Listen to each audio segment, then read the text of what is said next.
Hello everybody, this is General Snivy, and welcome back to more of the Sonic 3 and Knuckles playthrough. In today's session, we're going to be continuing to make our way through the entire... let me try that again. Hello there everybody, this is General Snivy, and welcome back to more of the Sonic the Hedgehog 3 and Knuckles playthrough. Last time, which was back in 2019, like late 2019, we played through and completed the remainder of Sonic's campaign, got all the Super Emeralds, and got the best ending for him. Then we also started up Knuckles, who's tougher than the rest of them. Unlike Sonic, he doesn't chuckle. And everyone calls him Knuckles. And if you ask me if I know the way, I will punch you. So anyway, we completed the first half of Knuckles' campaign. We managed to snag 5 Chaos Emeralds, and we had a hell of a time trying to do so. So now that 2020 is here, and that the holiday season has come and passed, it's time, ladies and gentlemen, to get back into the game, and back into Sonic 3 and Knuckles. Let's begin. Welcome to Mushroom Hill Zone, everyone. Mushroom Hill Zone... Oh, hello. Okay, what is this? I guess if you make it to the second half of Knuckles' campaign, whatever Chaos Emeralds you had in hand will automatically be dropped off here and converted into Super Emeralds, of which you need to activate. Honestly, I was thinking that you would still be able to go back and collect the remaining Chaos Emeralds, but doesn't look like I'm going to be able to do that until we complete Knuckles' campaign, which is kind of ridiculous if you ask me. Oh well, you gotta do what you gotta do, so let's go. Might as well get these Super Emeralds done out the way anyway, so no big rush, no big deal. Anyway, now that the holidays have come and passed, we're finally ready to get back into the game, as I've mentioned earlier. Dang it. And that's not exactly a good way to do it. Anyway, back to what I was saying.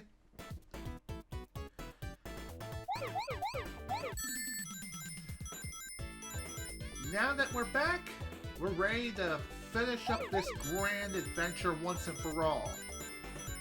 Though, I can't really say if this is going to be the final session today or not. More than likely, it's not.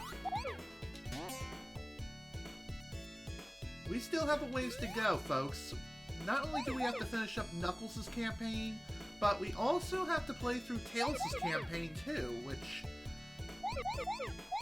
thankfully, that won't take anywhere near as long as Sonic's campaign, but he does play through most of Sonic's stages. With one exception, which is Doomsday Zone. Tails, unfortunately, cannot do Doomsday Zone, and damn it, neither can Knuckles. His campaign actually ends at an earlier point, probably the earliest out of all the characters in the game. How early exactly? Well, as early as Sky Sanctuary Zone. However, to make up for the shortened campaign compared to both Sonic and Tails respectively, Knuckles' campaign is considered the hardest campaign out of all the characters, as I've mentioned in the last session. But, even so, it is something worth mentioning nonetheless.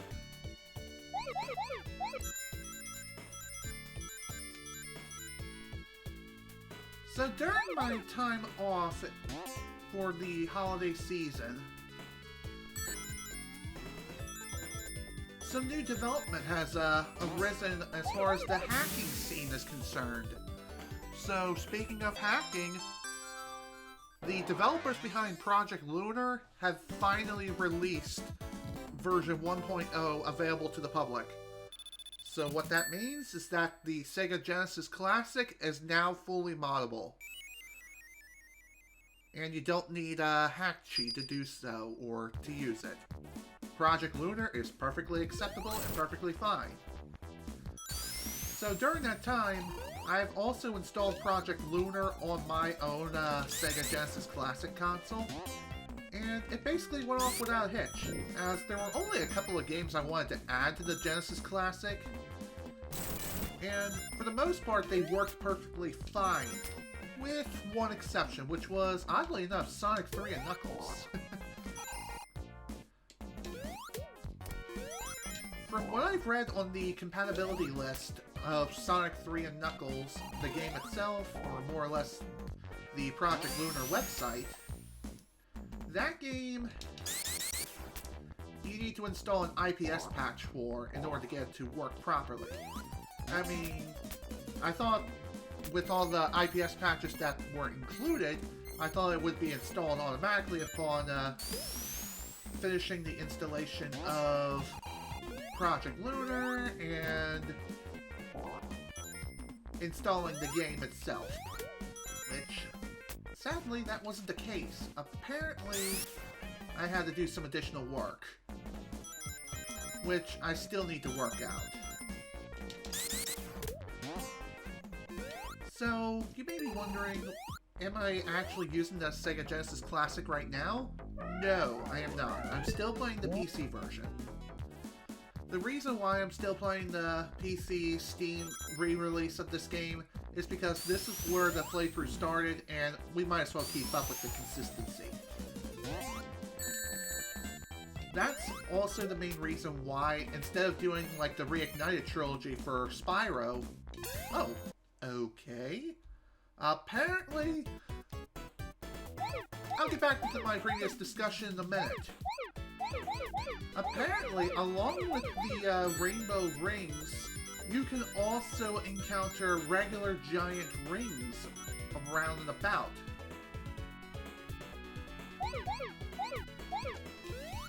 And I did not mean to do that. Let's try that again now, shall we? So I guess the regular rings are just hanging around and about in random hidey holes. So if you still have Chaos Emeralds left to find, you can use those regular rings without too much of a problem. Just keep in mind, there is a difference between the regular rings and the other rings where you hold the Super Emeralds at.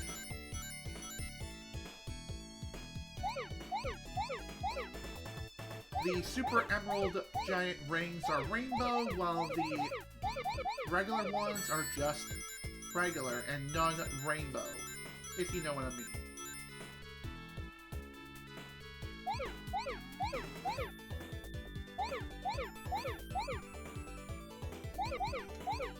Ah, dang it.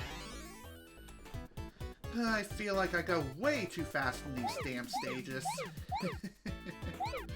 It has been quite a while since I've last played this game, so please forgive me. So anyway, back to what I was saying before. The reason why I chose not to do Reignited Trilogy and just stuck with the original Spyro games on the original PlayStation was because that was where I started the playthrough of the original trilogy on. So, again, consistency. And like I've mentioned in the Let's Play, it also gave me an opportunity to compare and contrast between the original versus Reignited. And that I did, which was pretty sweet. We still got the third game to cover yet, but that's not going to be for a while yet. Ooh, perfect.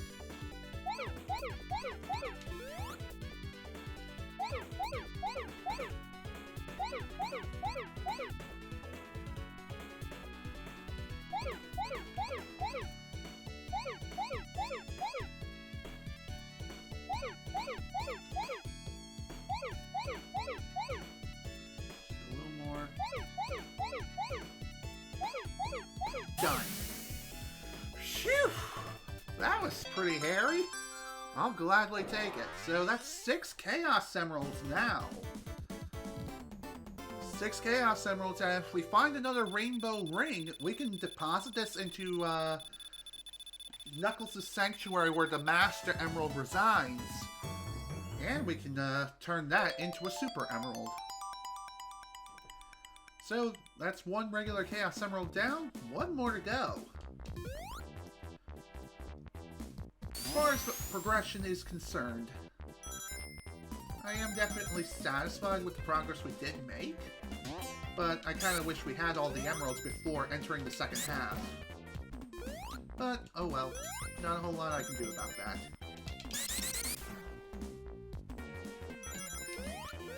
Like I said before, time and time again, we will eventually be getting all of the emeralds. It'll just take a bit of time.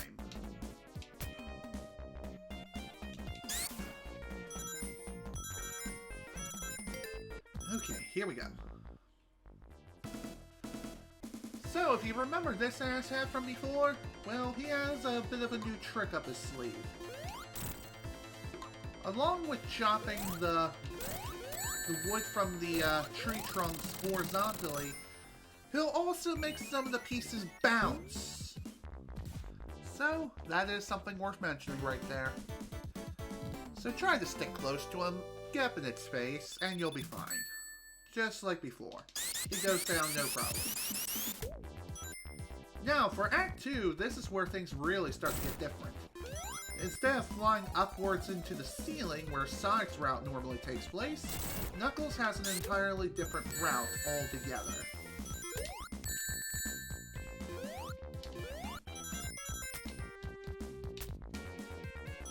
Dang it! Wow, I cannot glide for beans. For the most part, it is mostly the same. However, there are several differences when it comes to this route in particular.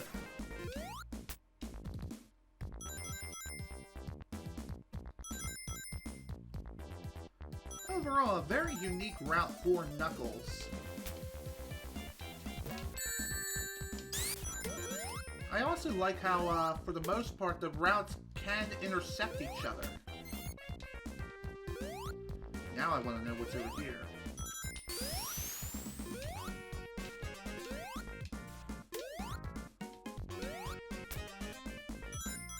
Okay, that was kind of random.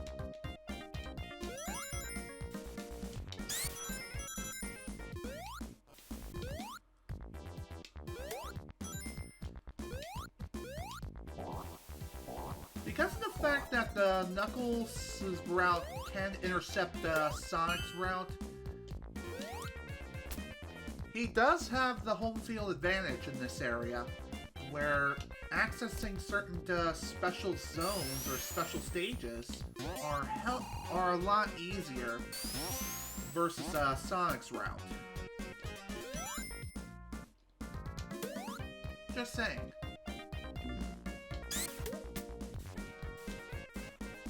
Plus, there's an exclusive area over here which Knuckles can take. And only Knuckles can take this area. Perfect. Time to grab the 7th and final Chaos Emerald. Afterwards, it's time to convert it into the Super Emerald. Along with the other Chaos Emerald of which we picked up earlier.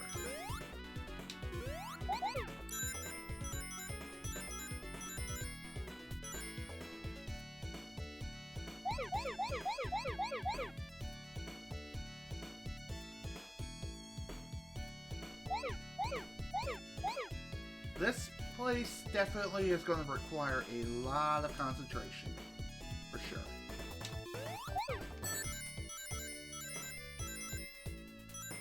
For some reason I was thinking that he jumped over one of the blue spears. That would have been bad.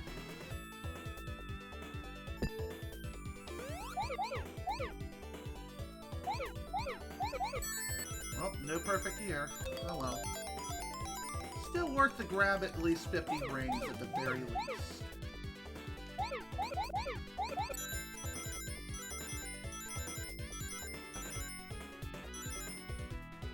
Okay. there was another row of blue spears around here, and here they are. Done and done. Sweet.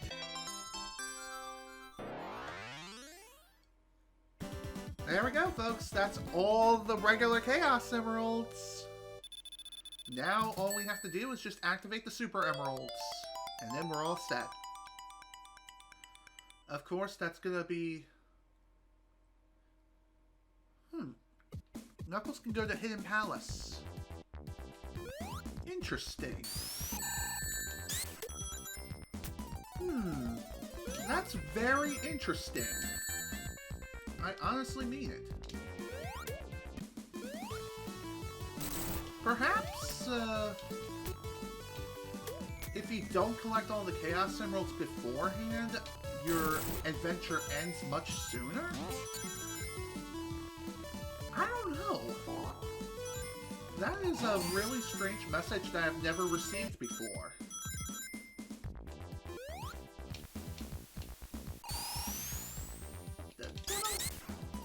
I hate that so much, how sometimes you just randomly stop for no reason. Alright, conversion time!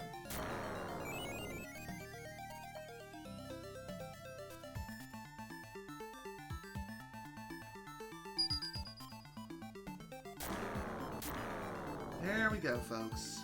Let's get this started.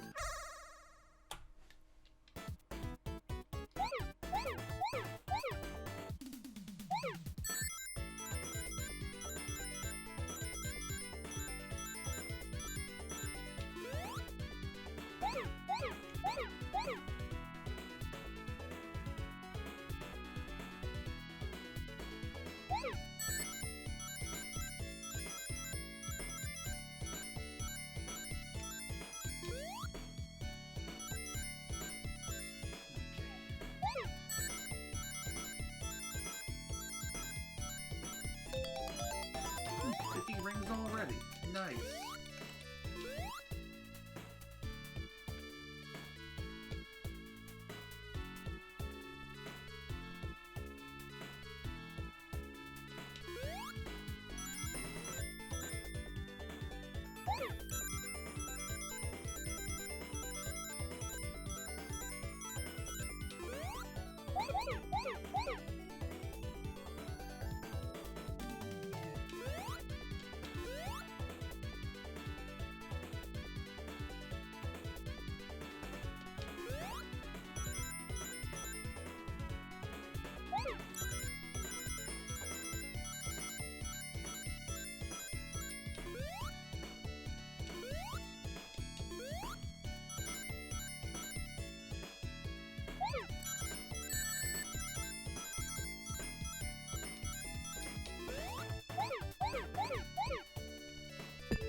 Good lord.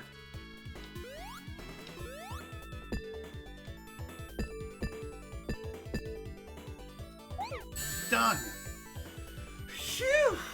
Good God almighty, that was a pain in the ass. But hey, at least the deed is done.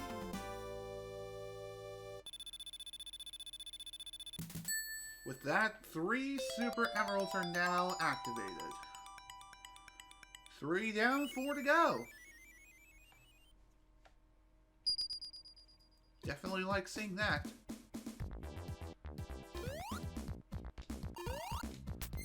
Anyway, the remainder of this level basically plays the same as Sonic's route, now that both routes have intercepted each other.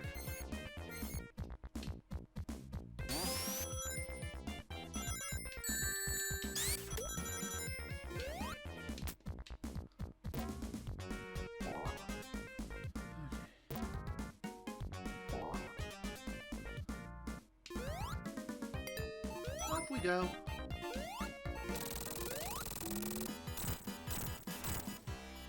So this particular fight was pretty easy last time.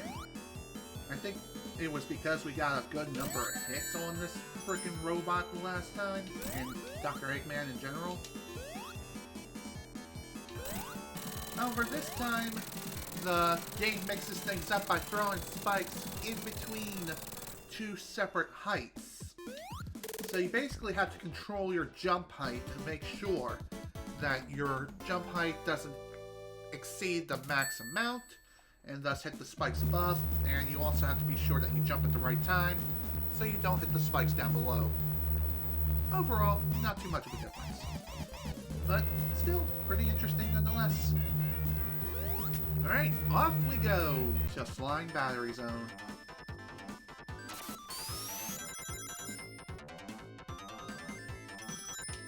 For the most part, Flying Battery Zone plays basically the same as Sonic's. However, Knuckles also has the opportunity to take some new routes of which Sonic otherwise could not take.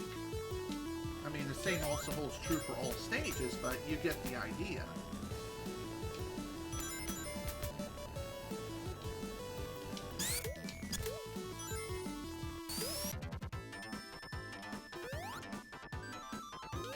Also, I feel like Flying Battery Zone becomes a little bit easier thanks to the fact that Knuckles can glide.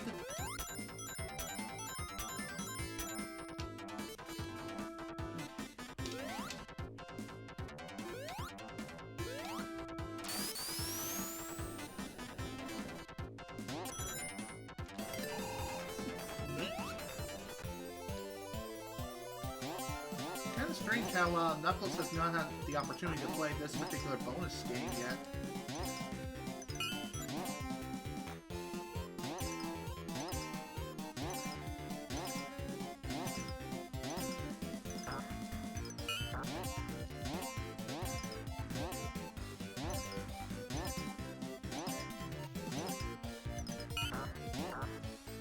Okay.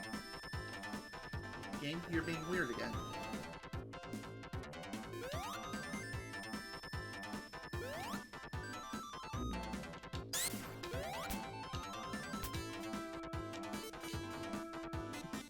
Funny enough, some of the platforming challenges, Knuckles can just say screw you and just climb all the way to the very top. Just keep in mind though, you can't climb every single wall and bypass all challenges. Like this room, for example.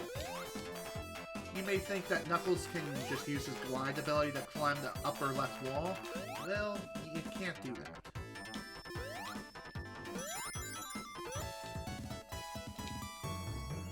The reason why you can't do it is because there's a spike wall at the very left-hand side. Also, Knuckles can choose to climb this entire structure right here if he so wishes. However you want to do it, it's up to you. You may be wondering, how high does this go? Not too high, oddly enough.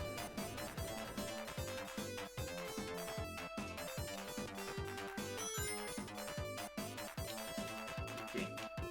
Whatever, I didn't want those extra lives anyway. Or extra life, rather.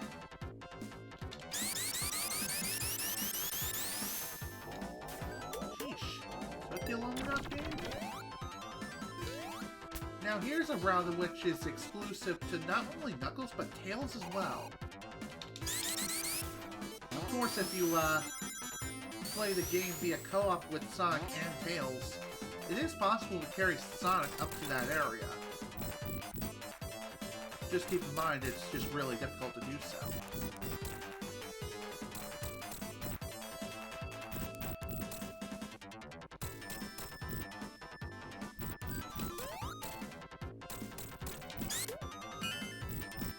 Dang it!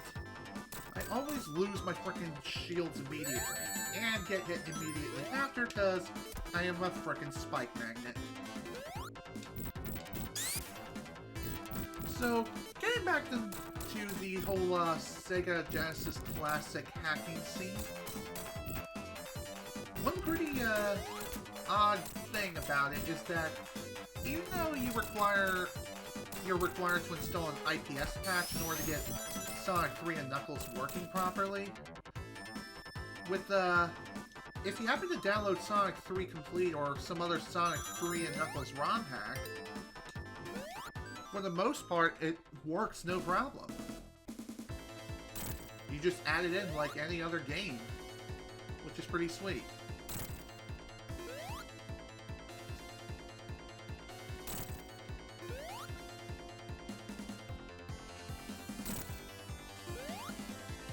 Anyway, this boss fight here plays the exact same as it does in Sonic's campaign.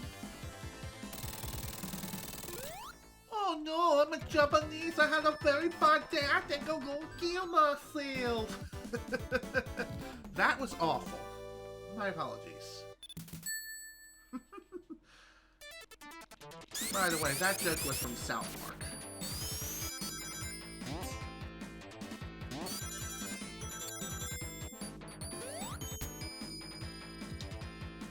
Okay. As far as Flying Battery Zone Act 2, I don't think there's any major exclusive routing information for Knuckles. It basically plays the exact same as Sonic's. Though I think for one area I will show off an alternate path. Instead of continuing right here, let's ride this all the way down this time. Technically speaking, this path is actually easier.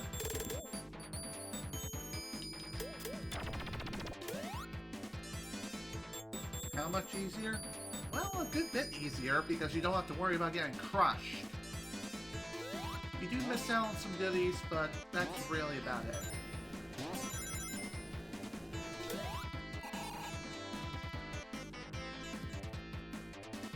Also, even though Knuckles can glide technically,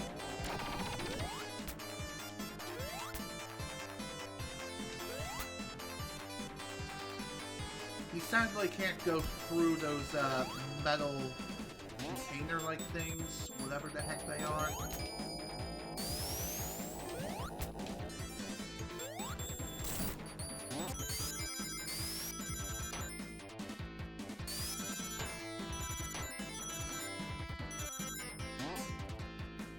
Man, that is so cool.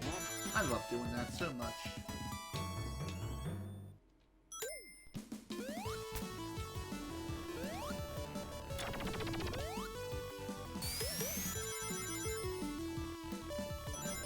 Let's see, as far as other exclusive routing is concerned in this place, there honestly isn't.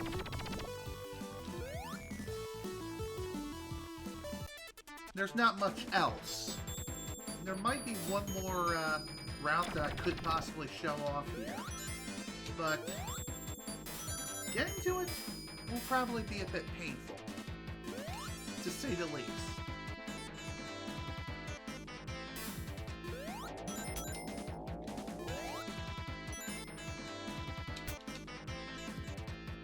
Okay, off we go.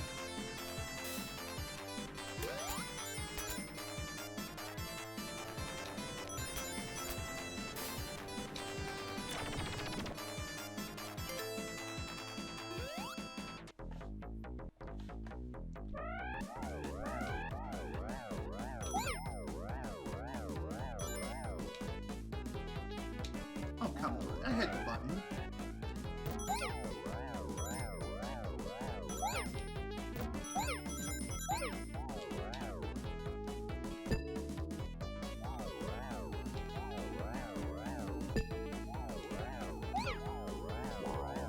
Bubble shield. Not the most useful of items here, especially considering we're flying in the sky in the middle of frickin' nowhere. Thankfully there's no pie, and it makes me question why. Just saying.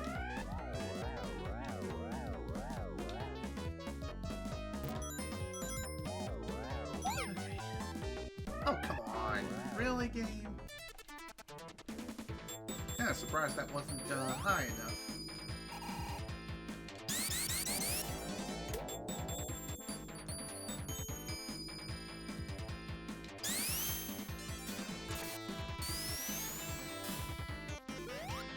I seriously don't know of any bonus rings that you can find in this stage. I mean, if I find one, great. But for the most part, I usually stumble across them by pure accident.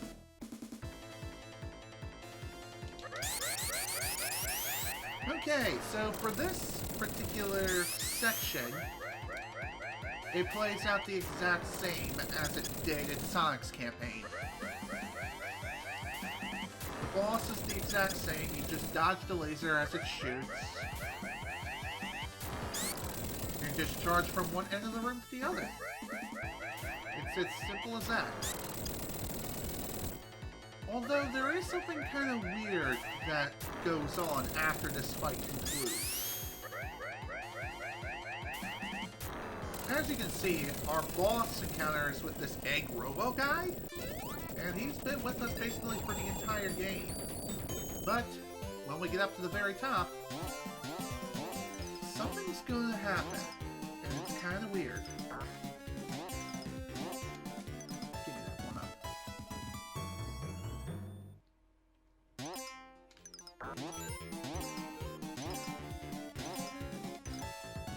Oh, sweet. Another extra life. I'll take it.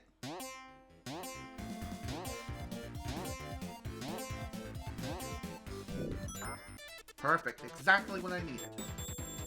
Alright, off we go. And again, this plays out the exact same as it normally does. However, with Knuckles' ability to glide, he can just bypass many of these areas altogether. Hell, even over here, where you normally have to wait for the lift, or wait for the floor to lift you up, Knuckles could say screw you and just climb the entire thing. Although you still have to wait here.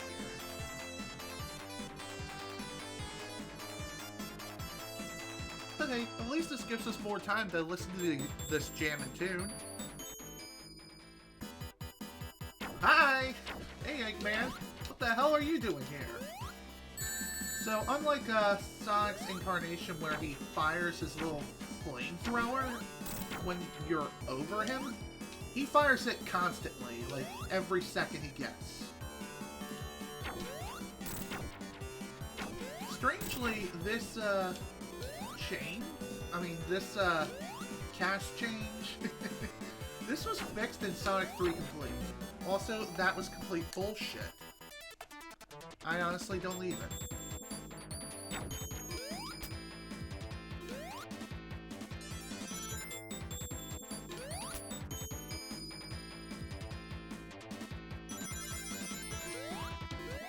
Damn it.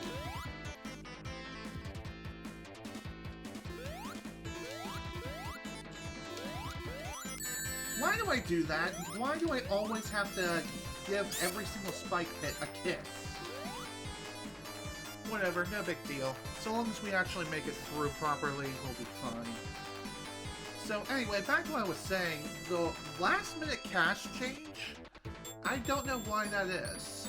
But regardless though, like I was saying before, this was fixed in Sonic 3 Complete. So the Egg Robo actually controls this machine, rather than Eggman, as seen here. I do wonder though, why is it that Eggman isn't the main antagonist for Knuckles' campaign? I don't get it.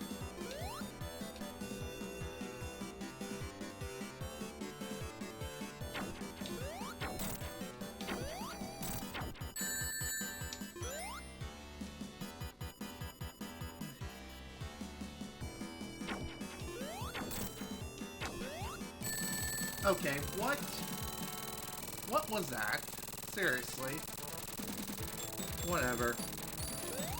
At least he's down and out, and I'm okay with that. By the way, we do have a new follower. It's Logan 224312. So, if you're watching this right now, thank you so much, Logan, for the follow. Highly appreciated. Hope you enjoy your stay here. Now then, Sandopolis Zone. This is where things really start to get fun. For the first act, it basically plays out the same as it did for Sonic's campaign. Albeit, it does have several differences. I mean, some differences. Not very many, but some differences. For one, there's an exclusive round available for Knuckles right here.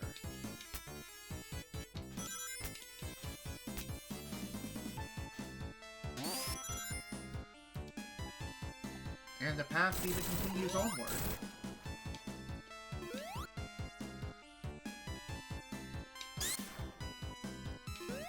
Knuckles' routes are, oddly enough, entirely optional if you so wish to take them on. At least when it comes to this act. Act 2 is a different story, however.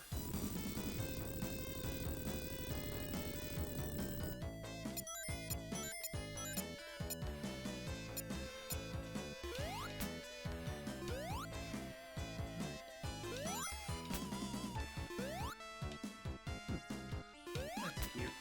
Nice little robo disguise buddy.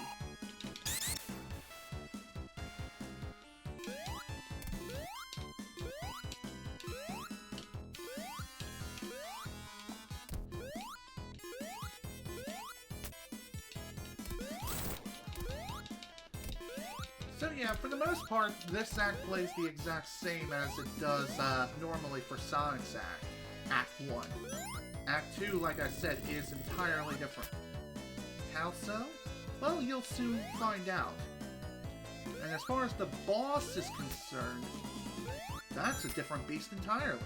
Well, okay, maybe not. But even so, it's still fairly different versus Sonic and Tails' campaign.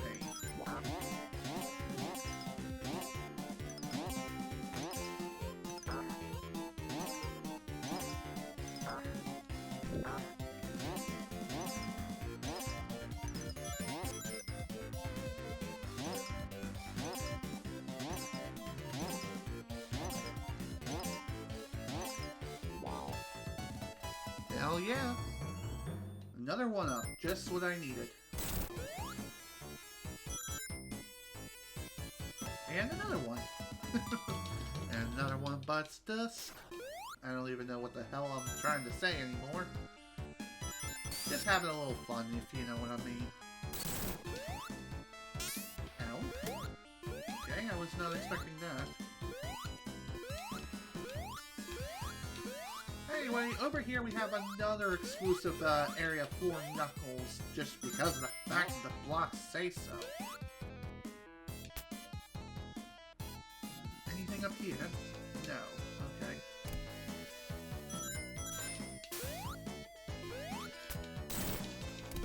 What's really funny is that you can choose to ride these ropes if you want, or you can just have Knuckles say screw it and just climb himself. Whatever you choose to do, it's entirely up to you, really.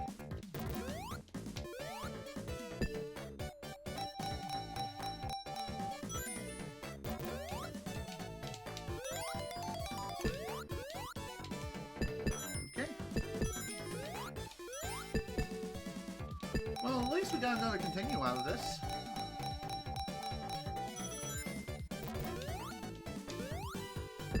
Honestly, I feel as though this particular bonus game is the best way of getting continues in. Although it is reliant solely on RNG of whether or not you get it.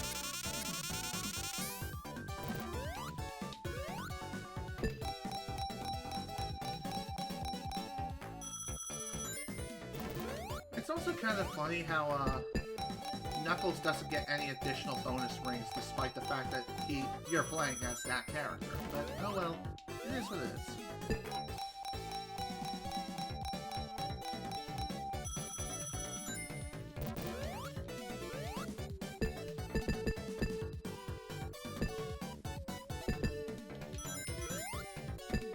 Here we go, please. That was lame. Whatever, no big deal. We got one more continue, and then I can't remember if we got an extra life out of that or not. I honestly don't think we did, but oh well, it is what it is. Okay. On to the boss of this place. Now, this boss fight is basically the exact same as it is with Sonic and Tails' campaign.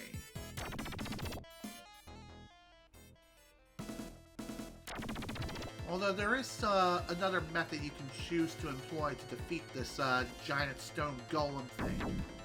Well, it's not really another method, it's more or less the same method, albeit it's a lot slower, but it's more entertaining.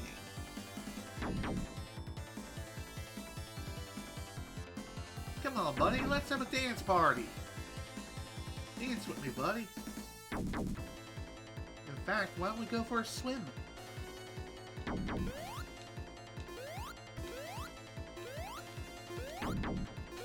Come on, buddy, you're almost there. There you go. Funny enough, that was how I defeated that thing the first time ever. Just saying. Just another way you can go about fighting the thing, if you so wish. Hell, you can be a pacifist and just let it kill itself. That's it.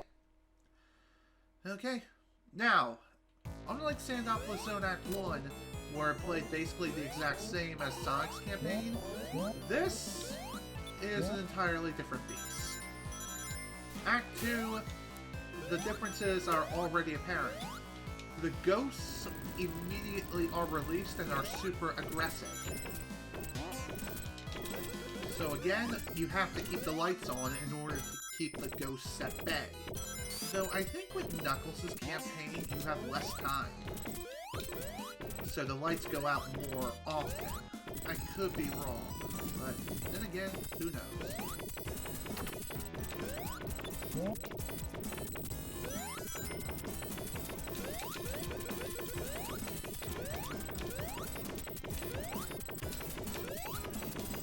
Okay, now I want to see what's over here.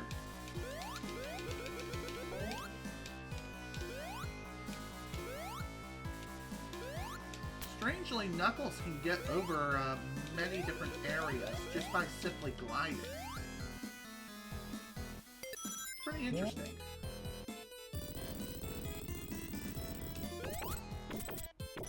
Hell, this glide ability just breaks a lot of things. Like this platforming challenge, you don't even need to worry about riding the block. Just glide over and you'll be fine.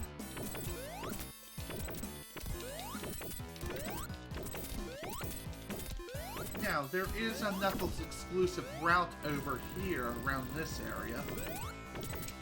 I'm not sure if I'm going to be able to reach it per se, but we'll see soon enough. Besides, I do believe that you have to take the route regardless.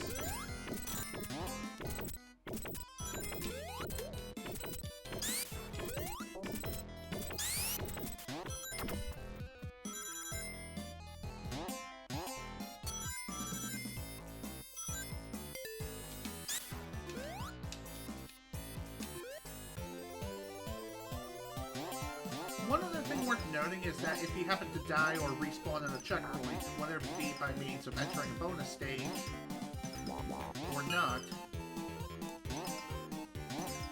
what will happen is the lights will return to a dim state, sure. Then again, maybe I'm misremembering and the room actually goes super dark. Like complete utter darkness, like a Kingdom Hearts game. Heck.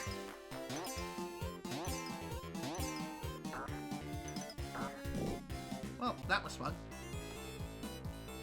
Okay, so they just go to their dim state. Nothing to worry about here. Although it does kind of suck if you had the room fully illuminated before, and you have to race against the clock to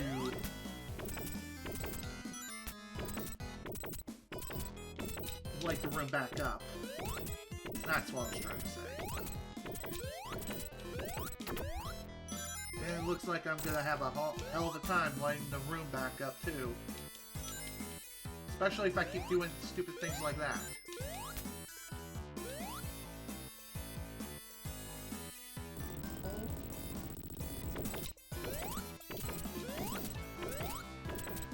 Like I said, I think you have less time to find a lantern and pull it. God damn it. I don't know why I panicked and jumped off. I was thinking that I didn't quite make it, but turns out I did. I made it perfectly fine.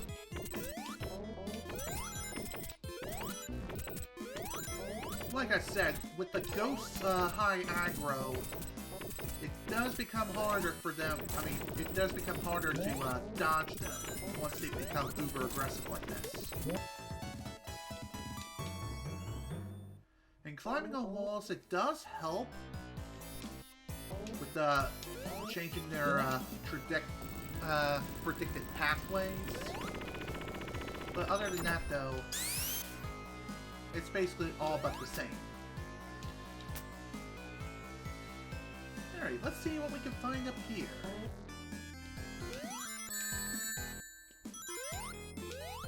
Well, other than a frickin' spike hit to the face.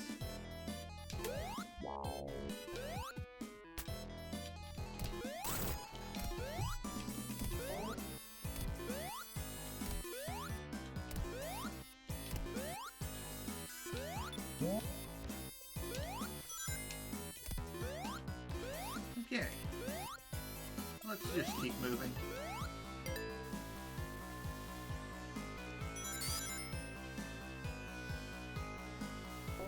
Don't be surprised if we end up exceeding the 10-minute time limit. Although I'll probably surprise myself if I don't do that. But we'll have to wait and see. Anyway, here's that exclusive route I was talking about earlier. This area right here is only accessible with Knuckles for obvious reasons. So anyway, this room, I believe, is technically a shortcut back to a room that we were in earlier.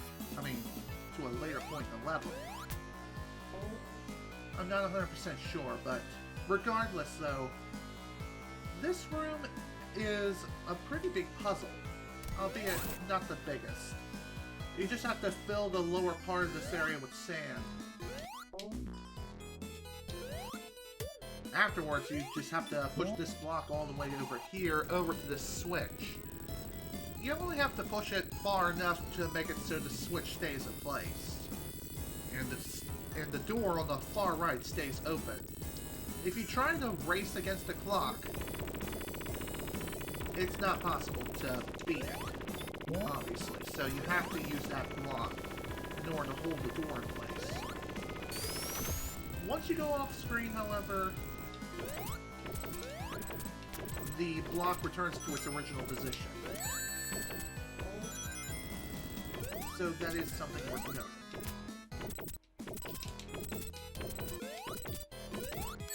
Okay, how the hell am I supposed to get up here?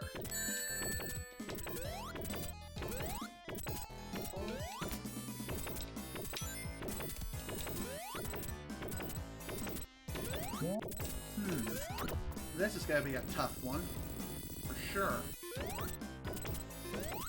Because of the fact that Knuckles can't jump very high, there's no real way I can damage boost up there either.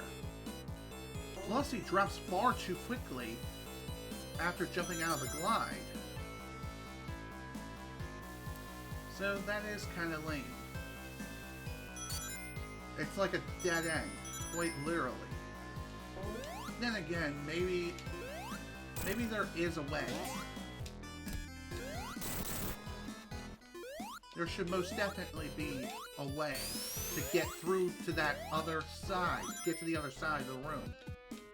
Also, that was complete bullshit.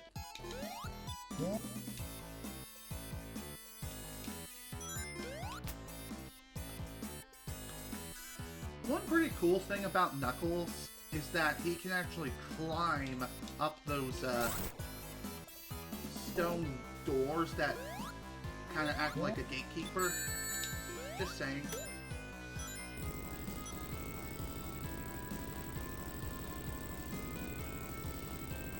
It might be possible for Knuckles to follow Sonic's route to a T if you so wish. Albeit it is more difficult because of the fact that Knuckles can't jump very high.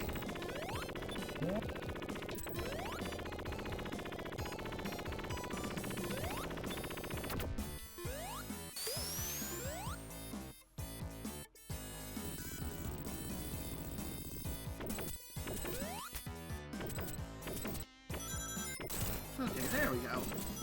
I guess I was just a little too impatient when it came to jumping the wall.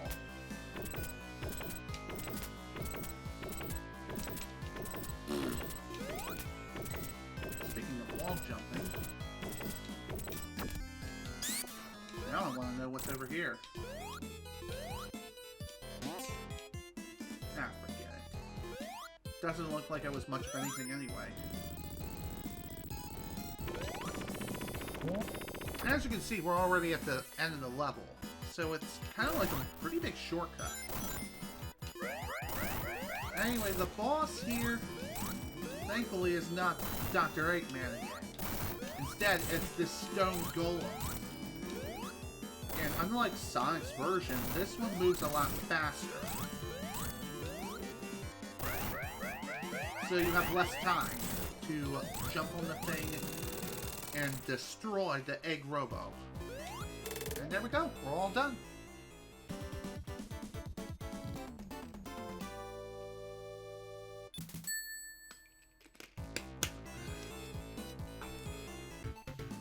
Alright, welcome to Lava Reef Zone. Lava Reef Zone, believe it or not, is one of the last zones of Knuckles' campaign.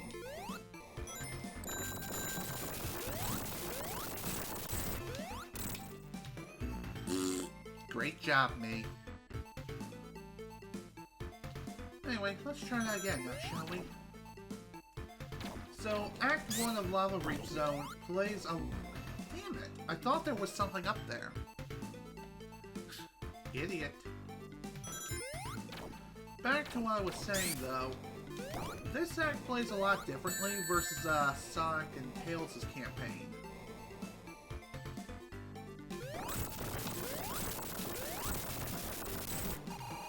Oh, come on!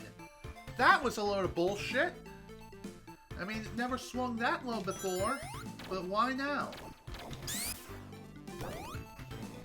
I want to see what's on the right.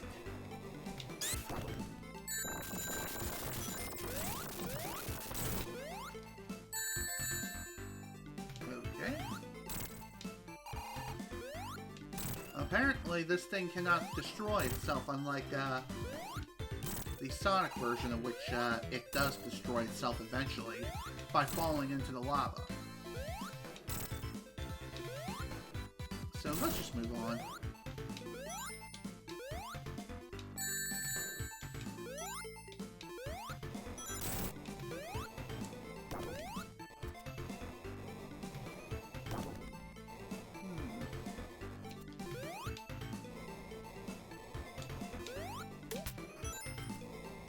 Anything else over here?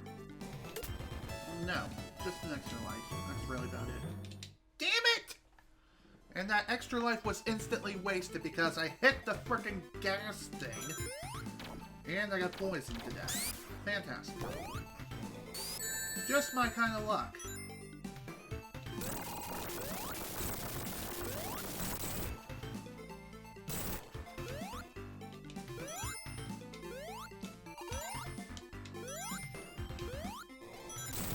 Alright, let's try that again now, shall we? And hopefully we won't waste the extra life of which we will be given.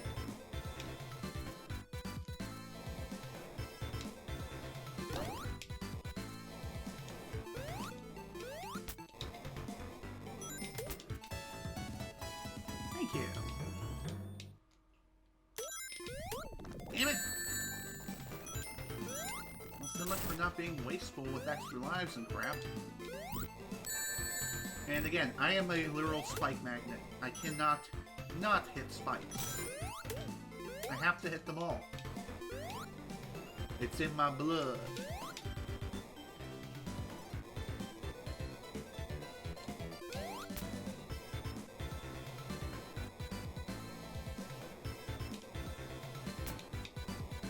Lightning shield.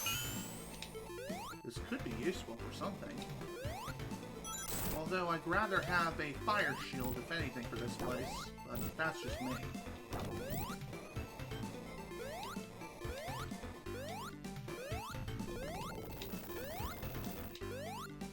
Okay. So anyway, this act is it plays a lot differently versus Sonic's Lava Reef Zone Act 1. And Act 2 also plays massive... It also has some massive differences too, which we will be getting into at some point. Obviously, we need to get through the first act, first and foremost. Only me. I have to hit all the spikes. I have to hit them all. Ooh, secret. That was neat.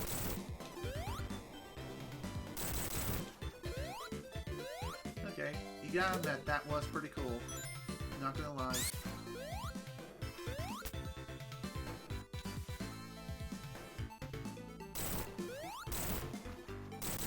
Come on, buddy. Let's get moving.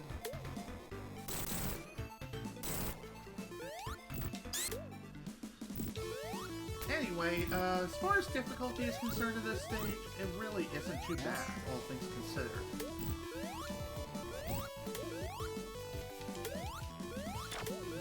I guess one other thing worth noting too is that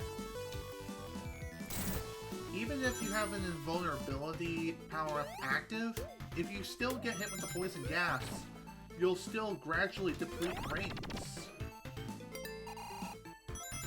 So that is something else worth mentioning.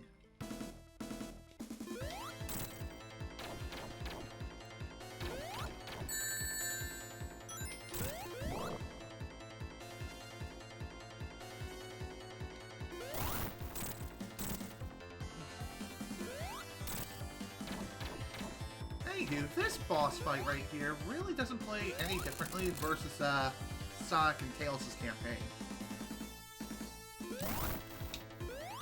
Other than that bullshit right there.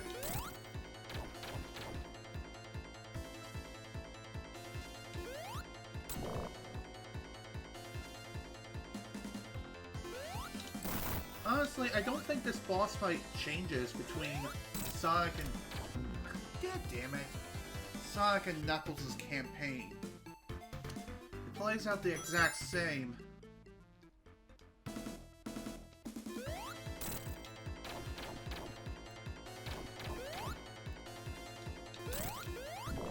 And also the same exact strategies can be employed here.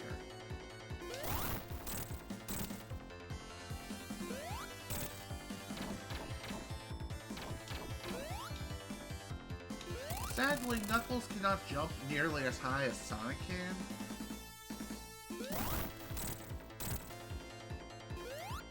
So Knuckles has to wait a little bit longer before he can even damage these,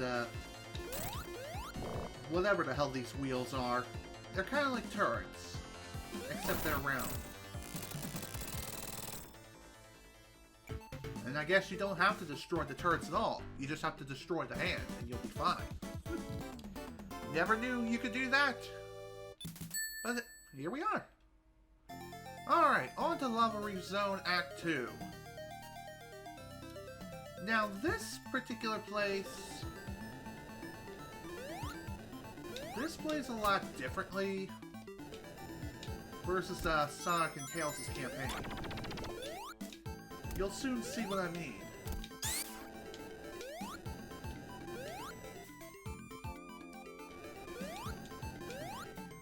Let's see what's over here.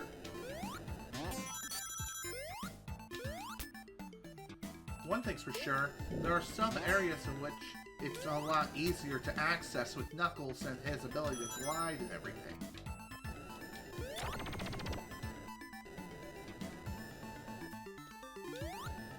Damn it! Well, that was instantly wasted. That sucked. All because I went a little too fast. I do want that fire shield, though.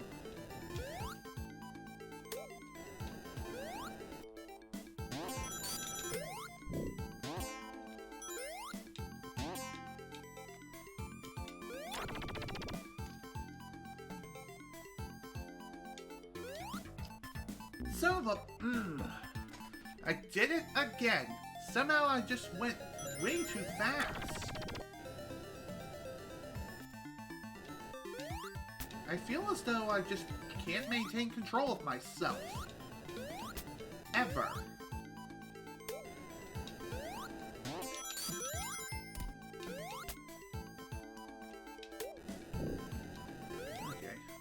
it's just a better idea to just go down here anyway. Go back the way you came. I know it's kind of weird, but trust me, it's a better idea. Also, I believe, once again, there is an exclusive route available only to Knuckles. Plus, with this, I believe he basically cuts out the level completely with his route.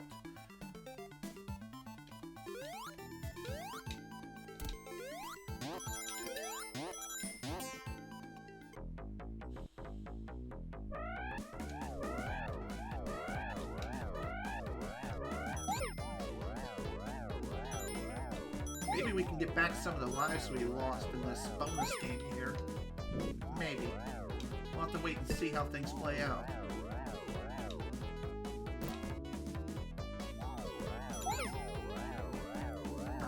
By the way, if you happen to hit one of those black balls, you'll bounce off of it and the ball will immediately disappear. So that is something worth noting.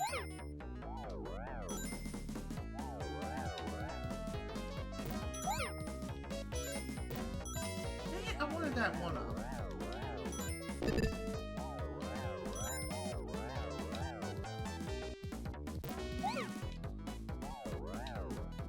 Whatever, no big deal.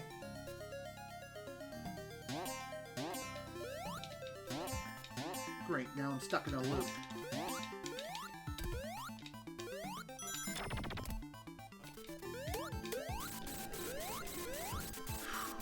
Honestly, that loop just sucks. Just because of the fact that you can get stuck so easily. Alright, for the remainder of this stage, unlike Sonic's variant where it actually has a boss fight against Dr. Eggman deep underground underneath of this place, this actually ends abruptly. Why exactly? Well, I don't know.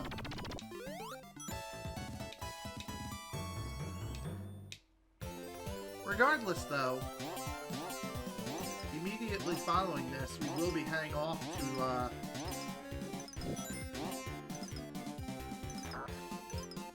we'll be heading off to Hidden Palace Zone. That's gonna be our next stop.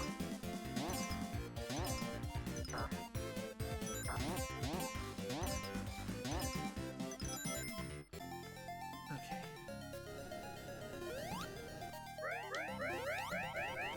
Oh, that sucks.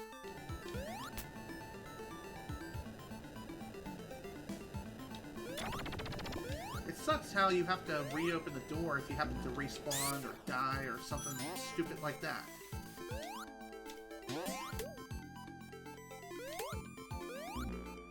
Okay, that was a really weird sound effect to play there. Normally, a different kind of sound effect plays, like one when you're losing rings. Why is it that it was non-existent there? I don't know.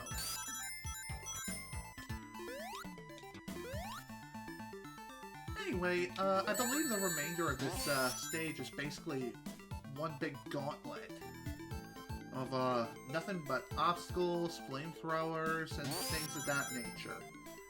But after we get past everything, we should be able to proceed onward to Hidden Palace.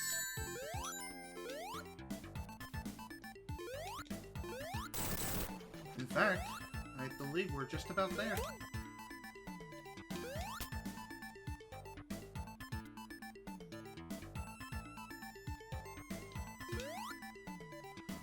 By the way, there are some instances that it's a better idea to just lower yourself down slowly versus jumping off completely.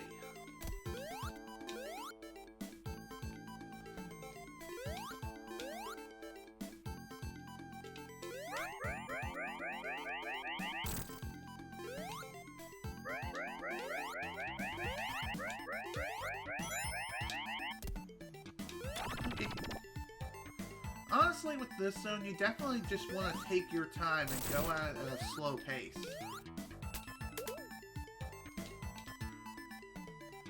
This way you're able to just glide through and just get through everything with a minimum to no injury.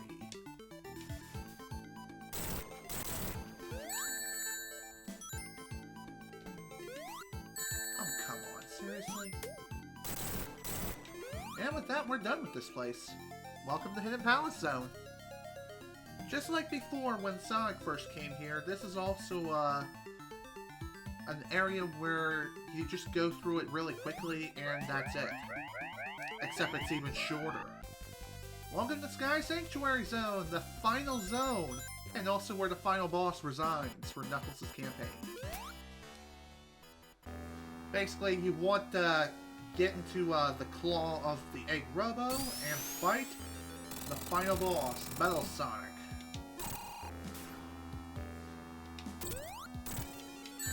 So if you remember before when you fought Metal Sonic as Sonic and Tails, well, it's the same sort of idea here. Except, I believe this time he has way more HP. Plus, unlike Sonic's campaign, he actually has a second phase.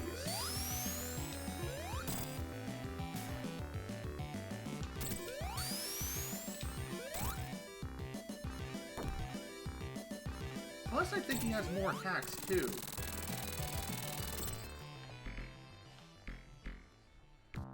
Uh-oh, here he goes. And oddly enough, he's stealing the power of the Master Emerald. And going super! Jesus! What's next? Is he gonna go Ultra Instinct? No, he's just gonna slice my ass in two. Another pretty annoying thing is that, just like with the Death Egg Zone, if you happen to die during the final boss fight at any point, again, you will have to redo the first phase.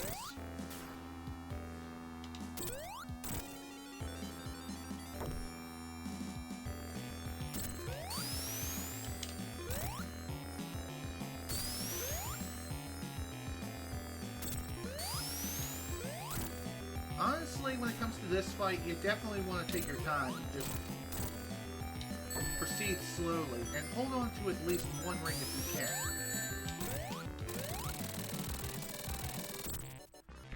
One ring is basically the deciding factor between life and death. Just saying.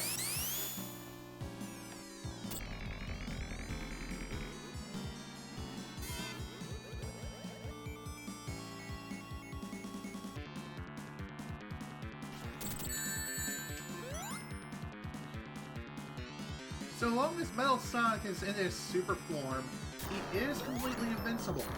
However, his super form eventually does run out. So that will be your chance to attack him.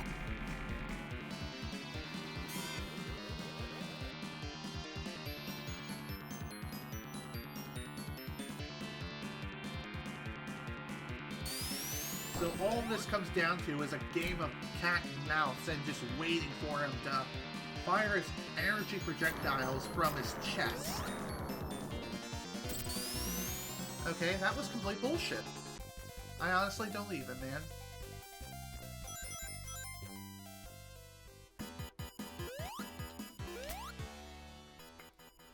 By the way, it is inevitable that you are going to get caught by the Egg Robo. So you kind of have to accept your fate. Though I do kind of wonder, how is it that the Egg Robo just takes the hit like a champ and yet Knuckles is coming out unscathed? Was the Egg Robo working for Metal Sonic the whole time? Is it sentient? Can it feel? That's something I wonder.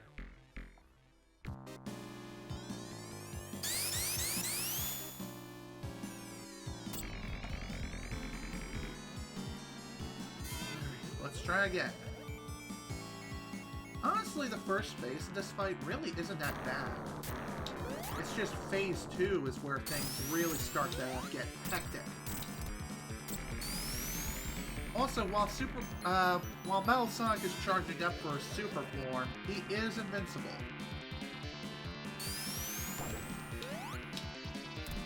So that is something you need to keep in mind.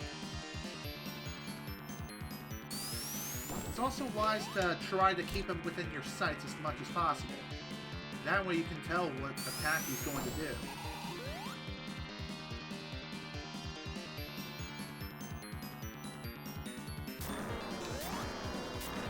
Okay, that was cool.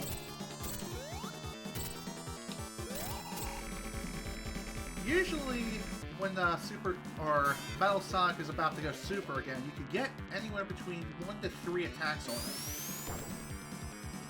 And I believe as this fight goes on, he will unleash more and more different kinds of attacks.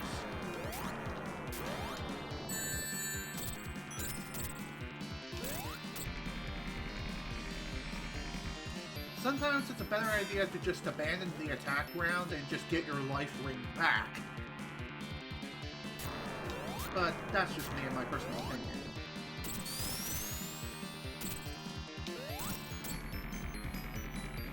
I probably could have gotten into the 3rd hit right there, but oh well. Eventually, when Metal Sonic's health drops low enough, he'll start doing this. And shoot out a ring of dummy rings out from around his super form. Strangely, he will eventually lose that super form, and that'll be your chance to attack. And there we go. All done.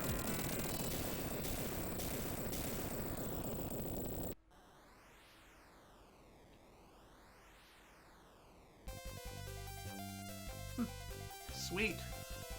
I believe this ending right here is the second to best ending you can get. So long as you get all 7 Chaos Emeralds at some point throughout your adventure, the Knuckles will be able to grab the Master Emerald and restore peace to Angel Island.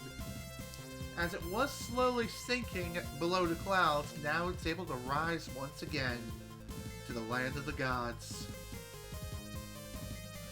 Now, there is another ending of which Knuckles can receive. If he doesn't get any of the Chaos Emeralds, or doesn't get all 7 at any point, once the fight with Metal Sonic is done, or even if he gets that far, I'm not sure, but regardless, I believe he'll just be down on his knees panting like, ooh, damn, that was really rough. But anywho, that's Knuckles' campaign, for the most part. Like I said, we still have to finish up the Emerald collecting, or more or less the Super Emerald activation sequence.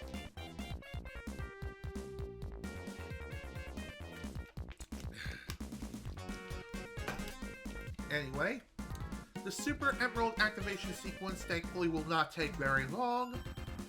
All we'll have to do is just simply go through Mushroom Hill Zone again and again and activate the remaining Super Emeralds. And that's really all there is to it. By the way, I don't know if you can use the regular giant rings on any stage before Mushroom Hill Zone to activate the Super Emeralds. Maybe you can't, maybe you can. I'm not 100% sure on that. But regardless though, it is a good idea to just do Mushroom Hill Zone over and over again. This way you're able to get in there, get the Super Emeralds activated, and then get out. Thankfully, once the Super Emeralds are activated, and you exit out and return to the stage, then the Super Emeralds are saved to your file permanently. So that's pretty sweet. So like I said, there is one more ending that you can unlock with Knuckles.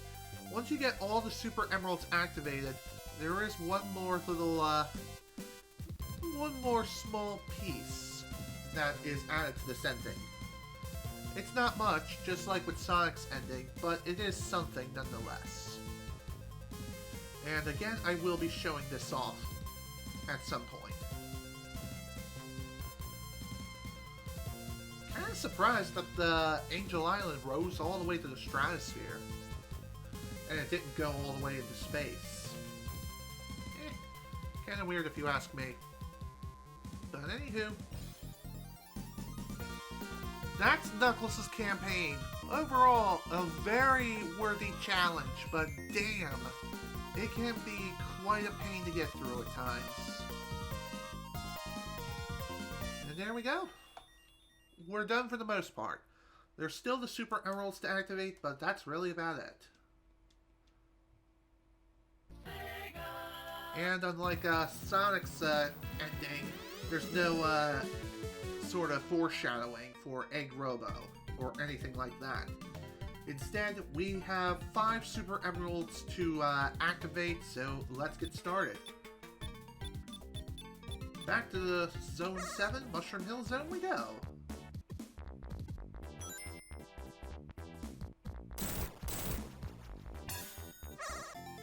Alright, here we are, folks. Let's go.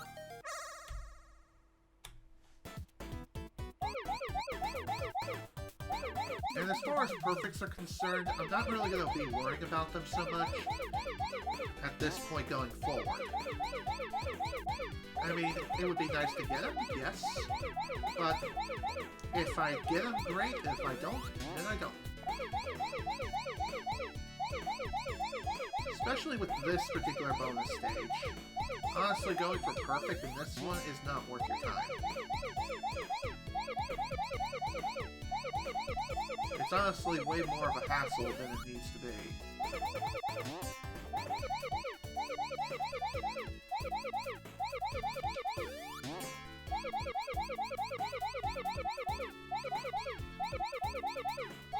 Dang it! So close.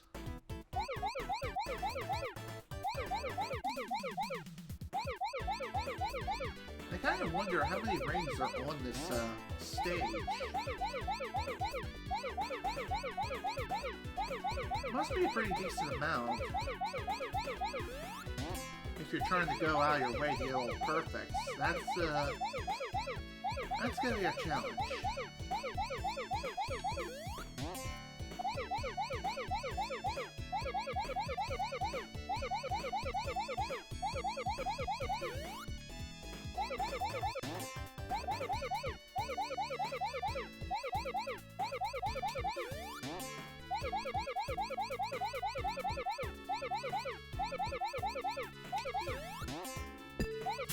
All done. That's one more Super Emerald down, folks. 3 are now activated, and only 4 more to go. Thankfully, once again, we can, once this is activated, we can just simply exit out and restart. And just do it again and again. So, let's see. Exit. Console settings. Reset.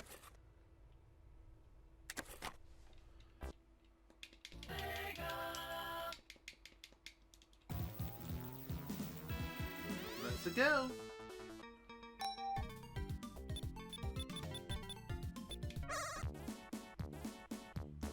Honestly, it's easiest to just grab all the Super Emeralds in Mushroom Hill Zone.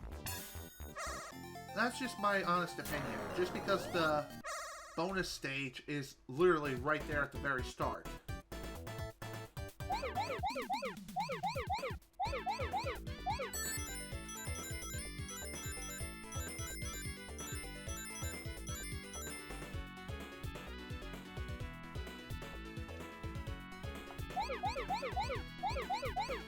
The remaining bonus stages play out the exact same as it does with Sonic and Tails' campaign.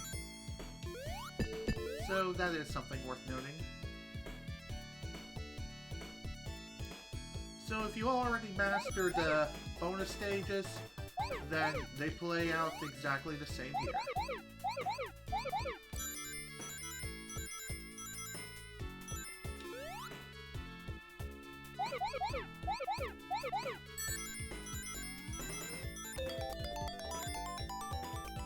Now as far as Tails' campaign, like I mentioned, I will be doing a full campaign playthrough of Tails. Just because his campaign really isn't that much different versus Sonic's. But since this is a live stream format, I can't exactly make jump cuts, if you know what I mean. As much as I want to, I can't. You kind of have to work with the cards you're dealt with. Besides, Tails' campaign doesn't last as long as Sonic or Knuckles. It basically lasts about as long as Sonic's, but thankfully, with his ability to fly throughout most of the game, or just the entire game in general, it should be a breeze.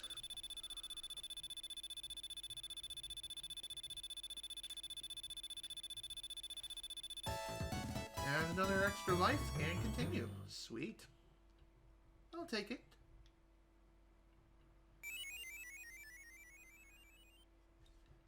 Awesome to see.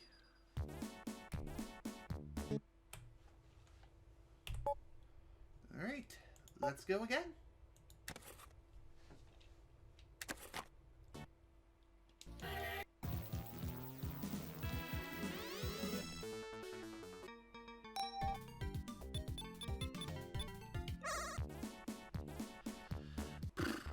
Anyway, now that I have you all here, how was your holiday season? Did you get anything good for Christmas, Hanukkah, Kwanzaa, or any holiday that you celebrate? Feel free to let me know what you received. As far as what I received for Christmas this year, I've received 6 new games, some new clothes, and also another year of PlayStation Plus. As far as what those games are exactly, the games I received are Crash Team Racing Nitro Fueled. I also got Luigi's Mansion 3, which are the most noteworthy of, damn it! Come on! Go in the right direction, please.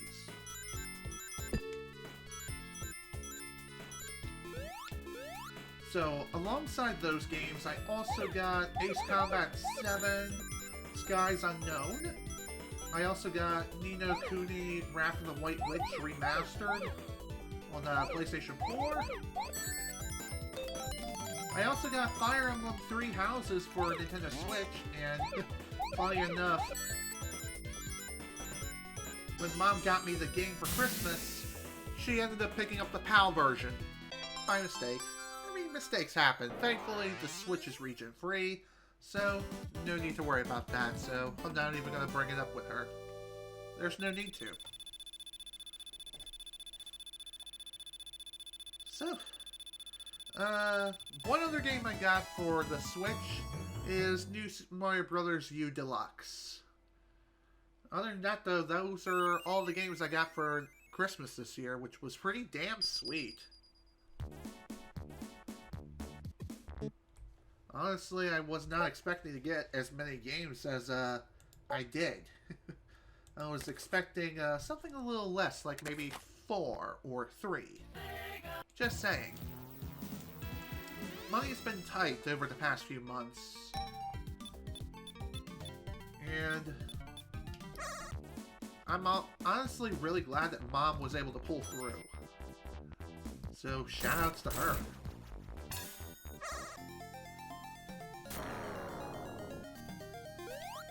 Anyway, the clothes I got are just, I forgot to do a quick save. You know what?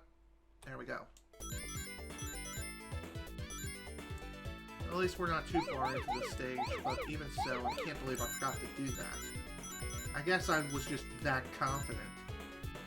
But cockiness will get you screwed over in so many ways, it's not even funny. Just saying.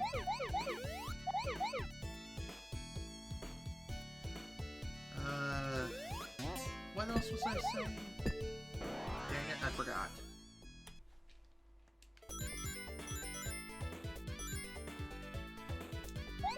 Regardless, though, I am happy with what I received. Oh yeah, the new clothes. The new clothes I got 2 new shirts. That's really about it. I wanted some more shirts from King Size Direct, which is where I get basically all my clothes from now. But anyway, the reason why I wanted more shirts was to have at least another pair or 2 of shirts that are long sleeves, like for winter. Because winters up here in Maine are really, really harsh.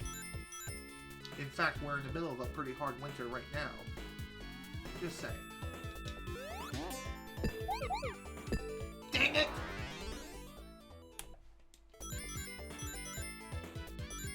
Seriously, screw this damn bonus stage.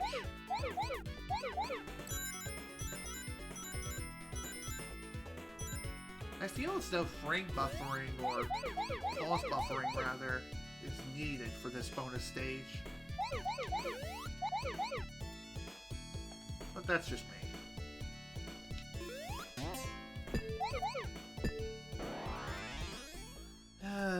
You gotta love it when your inputs are not registered until like 1 frame too late.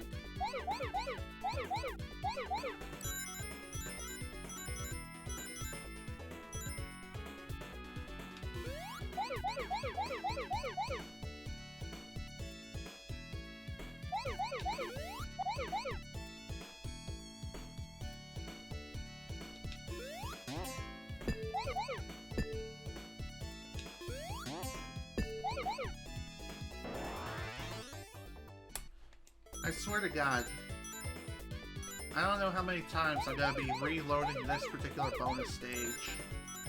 It's gonna be rather annoying, to say the least.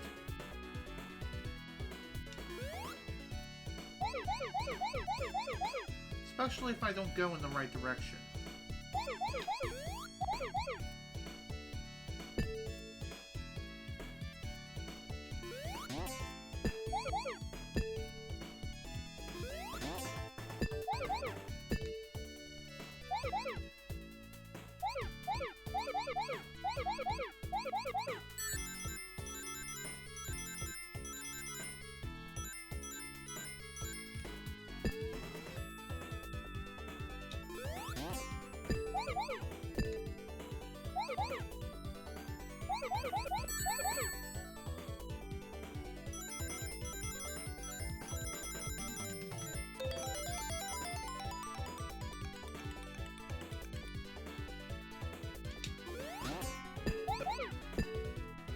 There we go. All done. All done with that one. On to the next. Gotta say, that was pretty intense. Not gonna lie. So, that's another Super Emerald down. Only 1 more to go, folks. Only 1 more to go.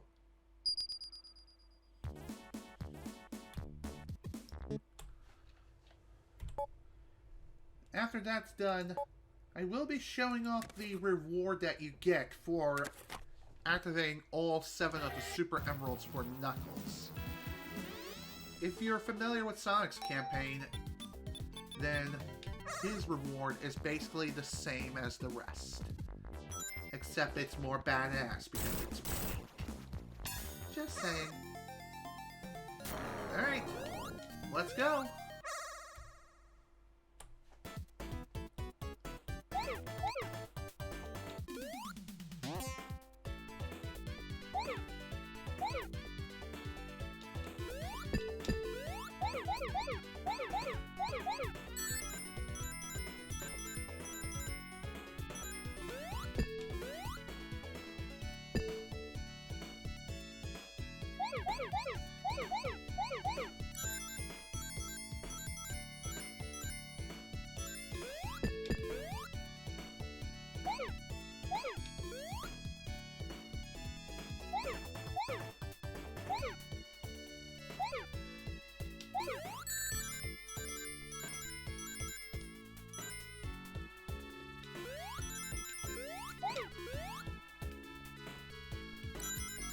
I'm surprised that worked.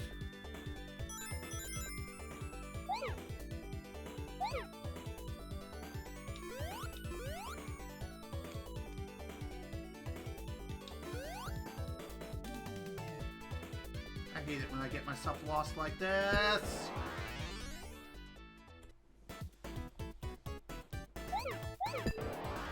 And I hate it when my inputs simply refuse to goddamn register.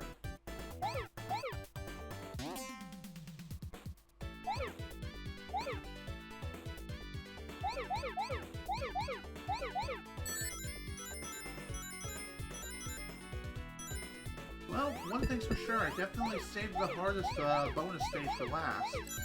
And one with the most maze-like, for sure. Without even intending to do so, by the way.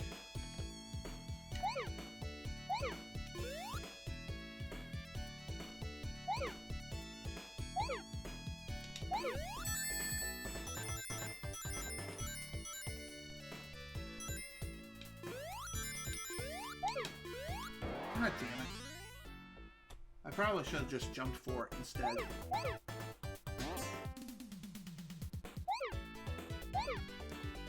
Oh well, not a whole lot I can do about that except try again.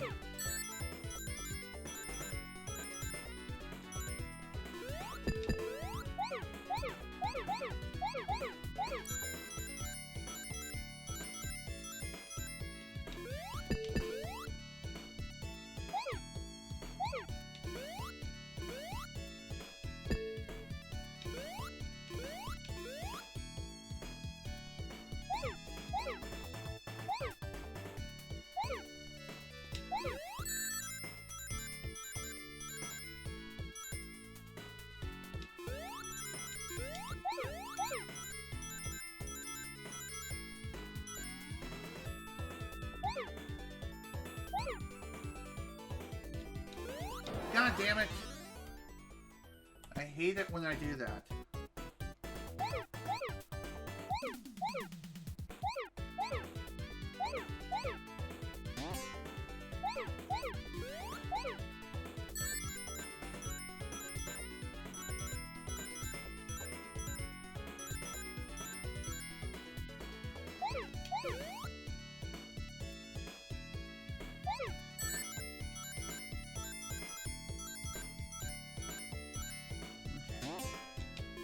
Keep calm, everything is fine. We can do this. We've done this before, and we sure as hell can do it again.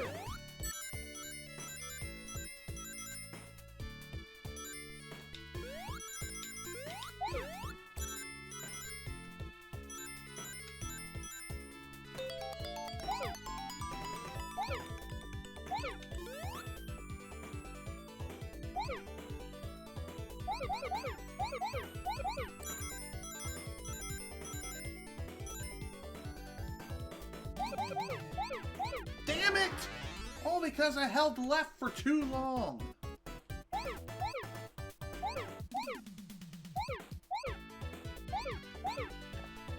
hate that crap.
Done and done.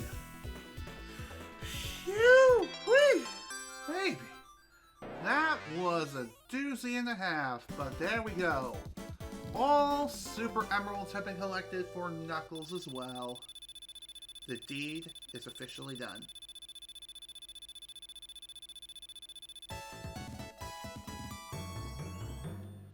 Okay, folks, time to show off the ultimate reward for Knuckles.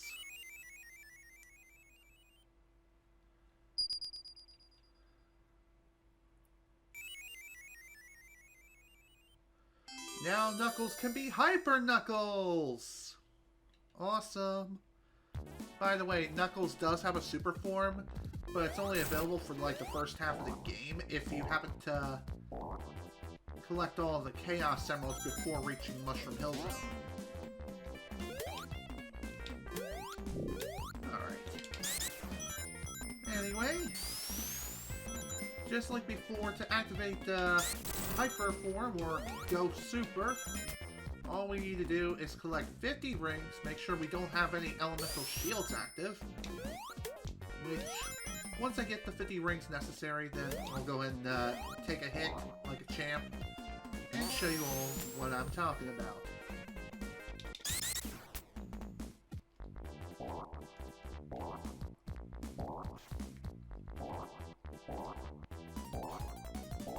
Off the wall, please.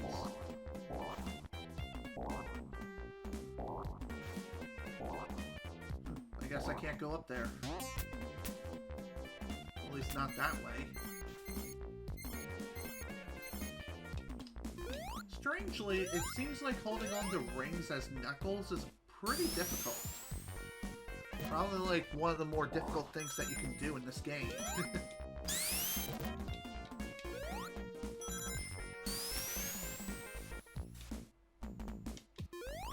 Or I could just grab one of those and be perfectly fine. Heh, neat.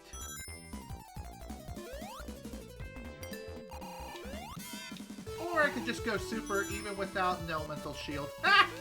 Okay, so that's pretty sweet. So with Hyper Knuckles, just like with Super Sonic, Hyper Knuckles has faster acceleration on his X-axis, plus he can glide a lot faster too. And Hyper Knuckles' added bonus is that when he collides with a wall, he unleashes a massive shockwave. Okay, so Knuckles can't jump as high. He's still capped at his normal jump height. But hey, that is pretty sweet.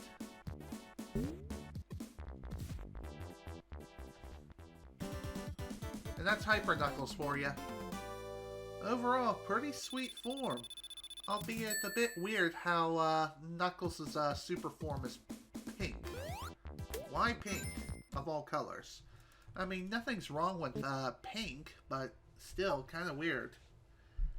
I guess because of the fact that he is a red echidna, but alas, it is what it is.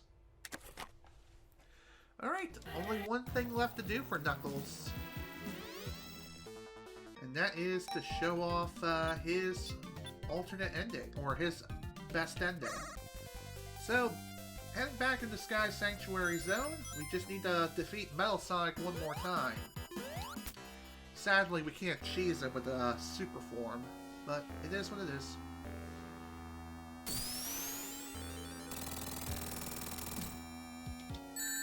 Okay, that was cool.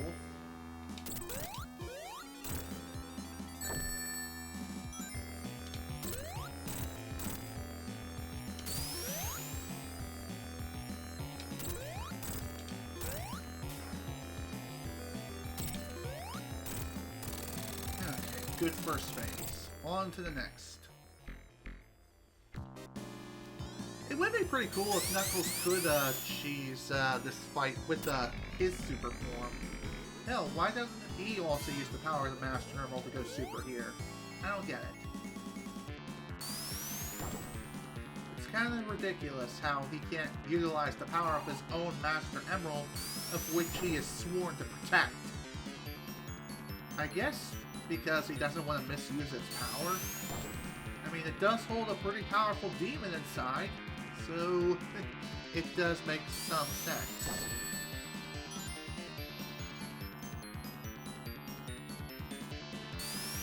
Come on, stop attacking, please. And just unleash your balls of death. That's not it, dude. Come on. You know better.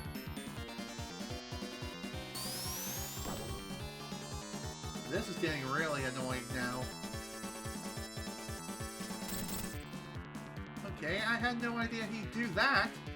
Although I'm kind of surprised that I phased right through him. I don't get it. Talk about getting bad RNG, am I right? Honestly, I feel as though this battle just resides with RNG. Whatever he decides to do is almost random. Seems like a lot of times he'll just try to use that attack on you, and other times he may try something completely different. Oh, there we go, finally.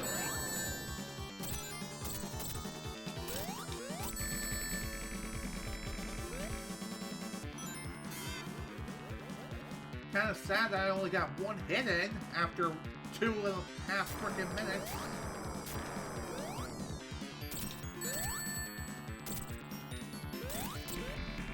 God damn it. Oh man, that is annoying. What really sucked was the fact that he just kept attacking again and again, not exiting his super form ever. Like, what the hell is that about?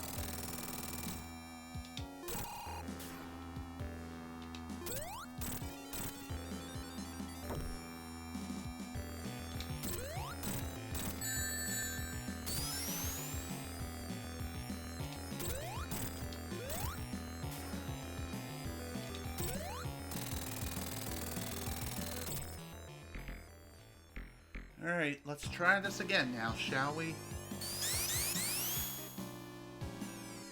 Honestly, out of all the final boss encounters, I find that Knuckles' final boss is definitely harder than that of Sonic's. Although that could be considered debatable at best. It really depends on how you look at it. If anyone has any different thoughts, feel free to share them. Would love to hear it. Do you think this boss fight is harder, or if Sonic's boss fight is harder?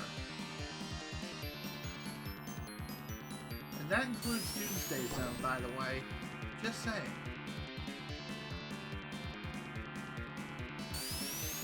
Are we seriously doing this again? Where he doesn't attack for like 2.5 minutes? And all he does is that? For like, ever? Like for the next minute?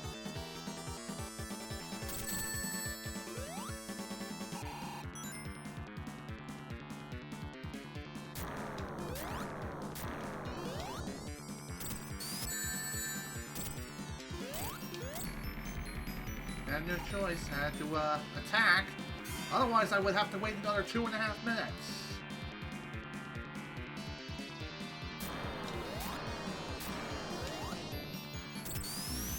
Okay, what the hell was that bullshit? Seriously, like, what the actual hell?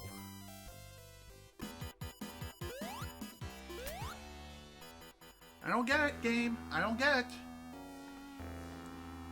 Why is it that sometimes I can hit him and other times I can't without taking damage myself?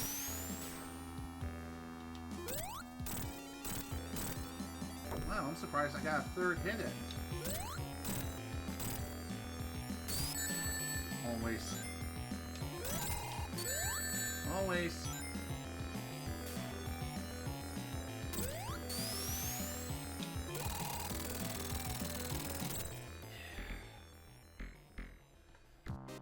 Who wants to place a bet that he's going to be flying around for the next 2.5 minutes? And won't unleash those energy balls of doom again until around the 2.5 minute mark.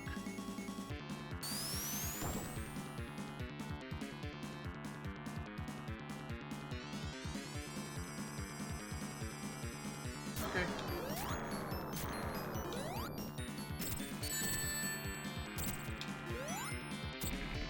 That figures. I had to abandon it. Abandon the attack. Just to get the frickin' ring back.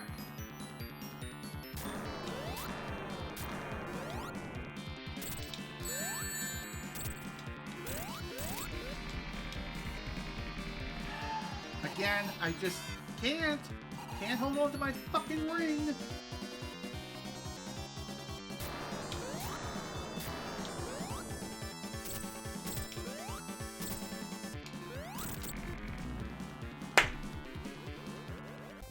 What, can I only do like one attack per attacking round or something now? Who wants to place a bet that I'm going to lose all my lives here? Where I had no trouble, or very little trouble fighting him before.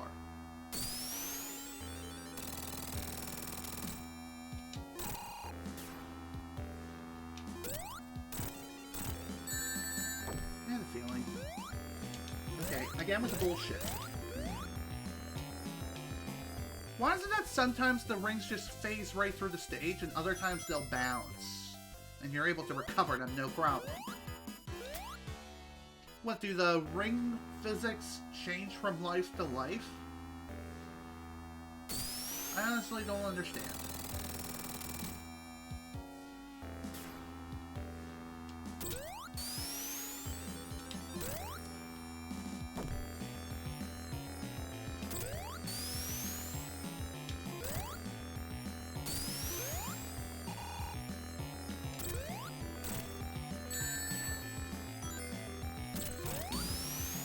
Of course.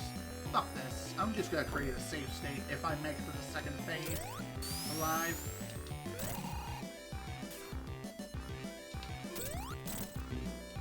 Or I could just die.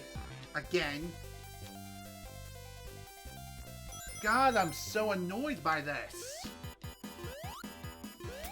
Seriously, screw this damn fight.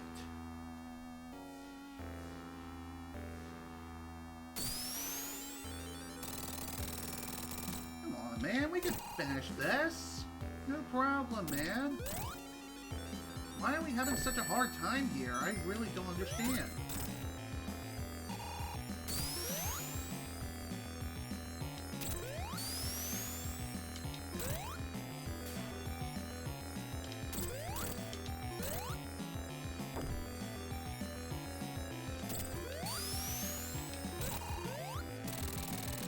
I'm surprised that even counted.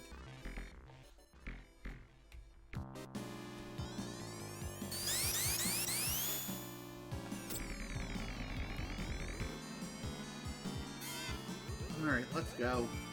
Let's get this done.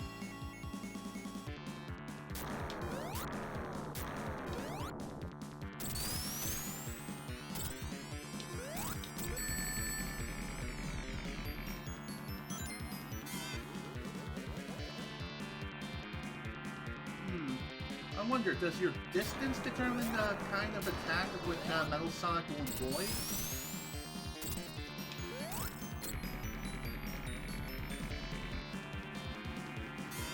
That's something I kind of wonder right now.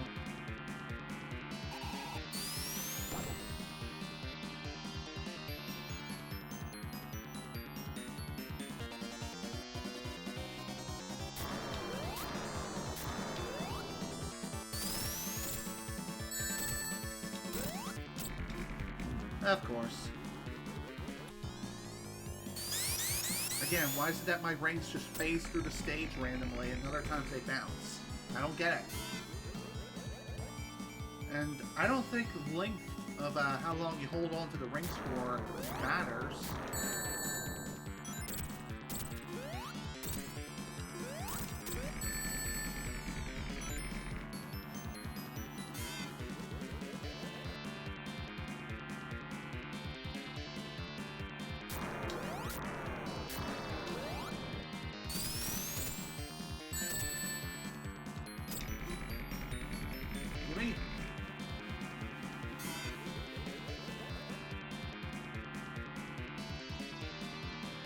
Maybe your position between Metal Sonic and the Master Emerald is what matters here. I don't know. I don't know. Honestly, I don't.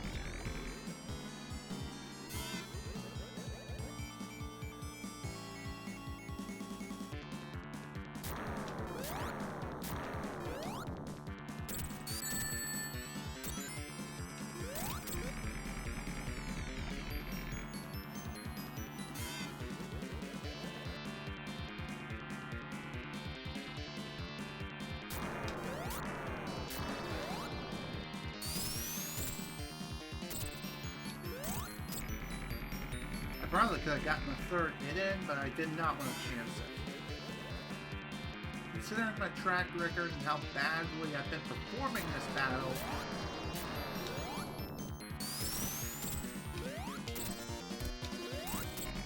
again, didn't want to change it.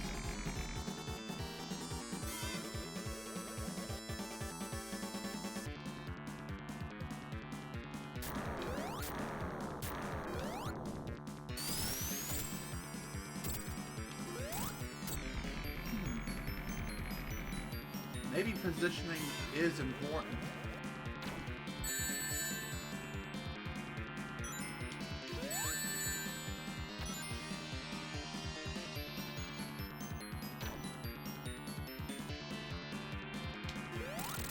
There we go. Jesus, that was a pain in the ass.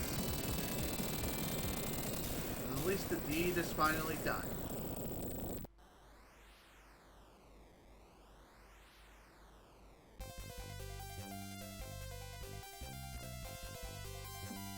So in the best ending for Knuckles, he goes super while holding the Master Emerald.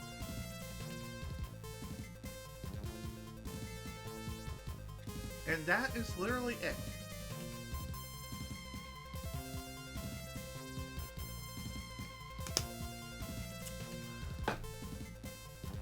That is literally the best ending you can get for Knuckles. It's just him going super while holding the Master Emerald at the very end of the game. That's really it, honestly. I don't think anything else happens other than the fact that when the screen transitions to space and Knuckles appears, being triumphant and all, he'll be in the super form, I'm pretty sure. Anyway, I'm gonna use the bathroom real quick. I need to pee.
I just noticed that there was some chocolate or something on my chair. Anyway, as you can tell, I have returned. Now then.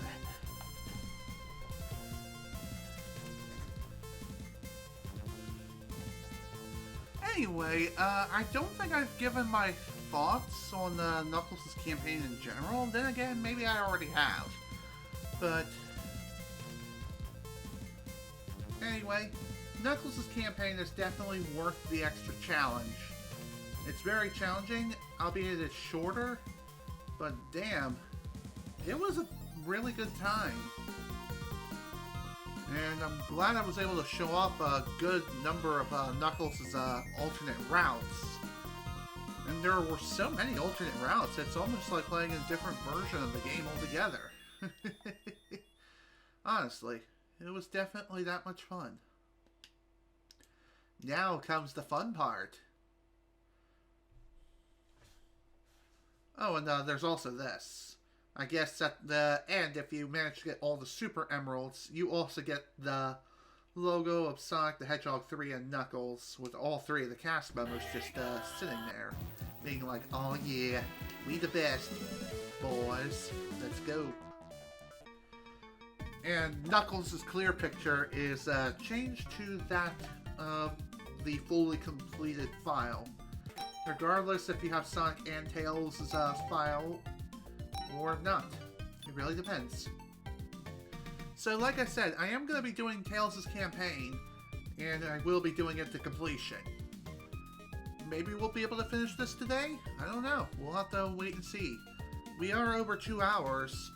This should not take more than an hour and a half, maybe. We'll see. So anyway, starting up Tails' campaign alone, oddly enough, he does not have an intro cutscene much like Sonic does.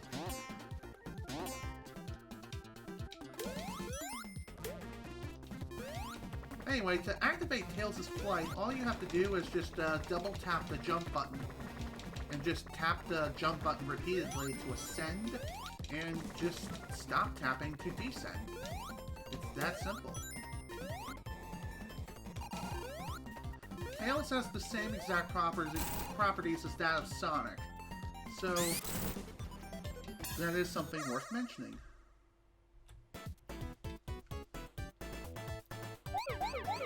Tails jumps at the same height as that of Sonic and also has the same speed as Sonic. It's not like he's like Knuckles in any way, where his jump height is gimped. Instead, it only is limited by the fact that Tails can only fly for a short period of time. I don't know exactly how long he can fly exactly. I'm going to say about 5 or so seconds. If not, maybe 10. Afterwards, he'll start panting and just begin descending, and there's nothing you can do to stop the descent. Thankfully, once Tails lands, you will be able to immediately take flight again if you so choose. Also, because of the fact that Tails can fly, he can also swim underwater, unlike Sonic and Knuckles, which they cannot.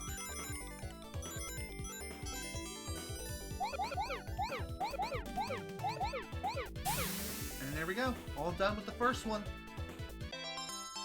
As far as exclusive routes are concerned for Tails, there are some exclusive routes within certain levels.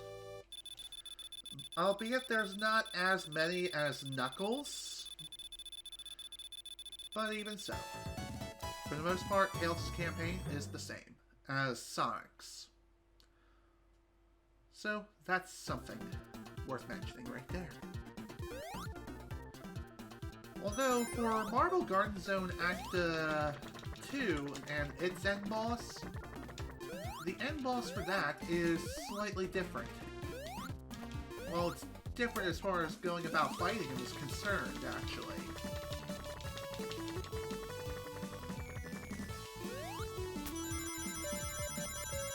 But we'll cross that path when we get to it.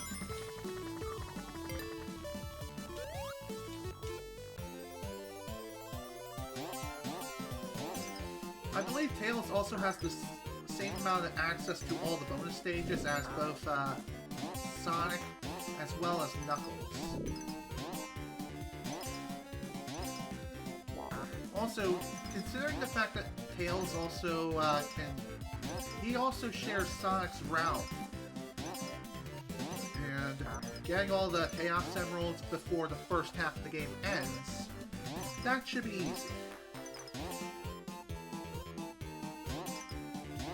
The second half is going to be a bit of a different story, though. But we'll see. Like I said, Tails really just breaks the game. Maybe not in the same sense as going out of bounds or doing anything extreme like that, but I'm just saying.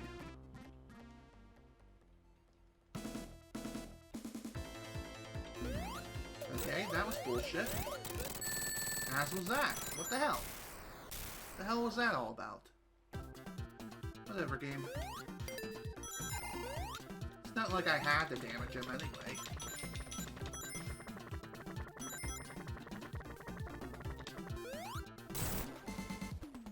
By the way, you could also use Tails' tails to slowly descend from down a pit. if you so wish.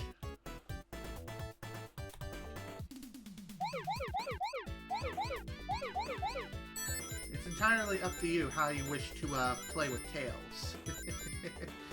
Play with Tails. Just saying, folks.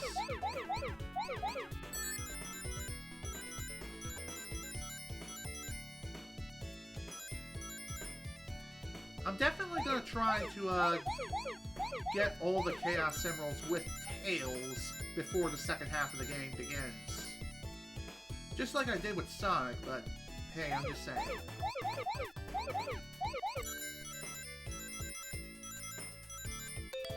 With Tails' ability to fly, this should be a lot easier to accomplish.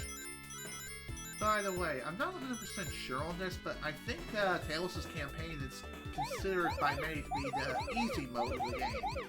And I can definitely see why that is the case. Because of the fact that Tails can bypass many of the platforming challenges of which Sonic and Knuckles have to conquer themselves on foot, Tails can just fly over it, no problem. Like a boss. Basically, Tails can, what? Tails basically takes the stages and calls them his lackey. And slaps him across the face like, dude, shut up. Just saying. Tails is just that broken. Well, okay, maybe not. Even so, he is a really unique case of a character, and I really do love him. As I've mentioned in Sonic the Hedgehog 2, he is my second favorite character in the Sonic universe, next to Shadow the Hedgehog. Just saying.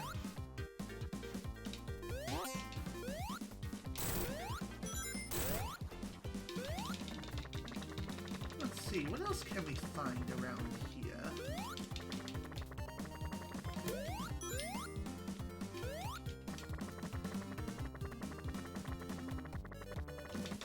Like I mentioned, there are many different paths of which Tails can take, due to the fact that he can fly. And as such, he allows you access to many oh my god, there I go again! As I was trying to say, he allows you access to many areas of which neither Sonic or Knuckles can get to.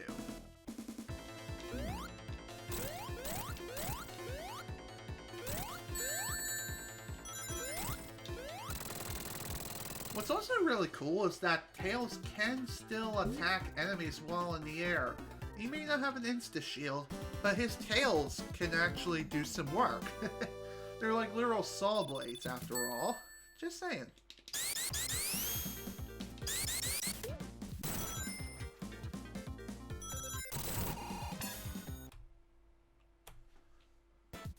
Alright, off we go to the next stage. Let's do this. By the way, one other thing worth noting is that in Vanilla Sonic 3 and Knuckles, Tails does not have a super form, so collecting all the Chaos Emeralds as him in Vanilla Sonic 3 is completely pointless. The only reason you would want them is if you're planning on buying Sonic and Knuckles later with lock-on technology. Tails does not get a super form until Sonic and Knuckles. Just saying. And again, you have to utilize the power of lock-on technology. Otherwise, you have no access to the super form. Although Tails' super form is a unique one, unlike both Sonic and Knuckles. Just saying. I will be showing off this super form at some point. Obviously, we need to get all the Chaos Emeralds first and foremost.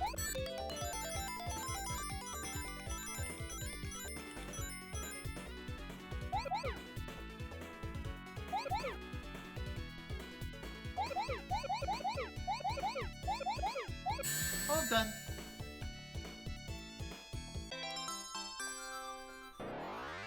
Two emeralds down. Actually, three. 3 emeralds down. 4 more to go. Which, if I play my cards right, I should be able to get all the Chaos Emeralds before Carnival Night Zone. Or within that zone. We'll see. Kind of like how I did it with Sonic before. Just saying.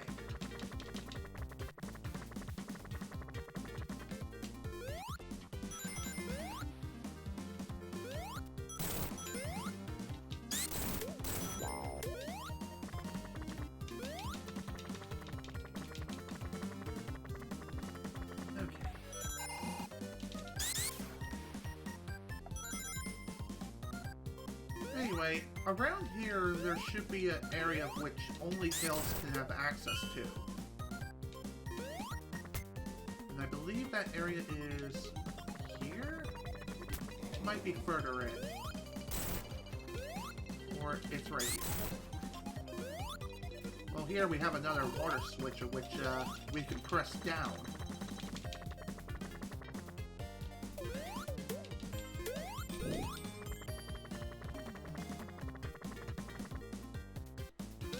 Ah, here we go. Here's the area. So Knuckles cannot access this area normally just because of the fact that spikes are covering the walls.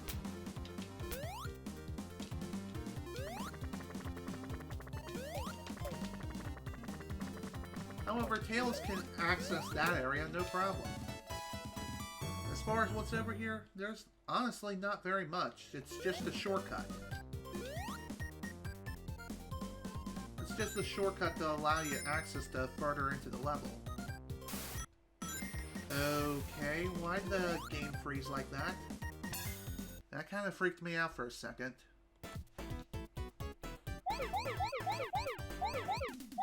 Not gonna lie. That really did freak me out.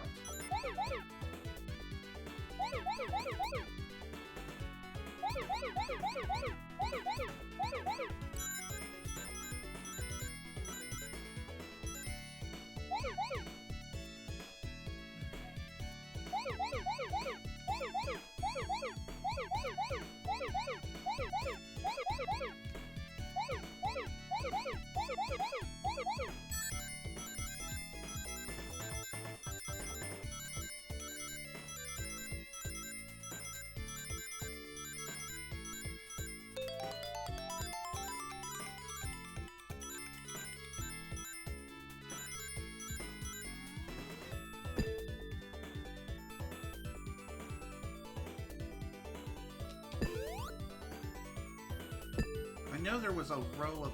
There we go. God damn it. Let's try again.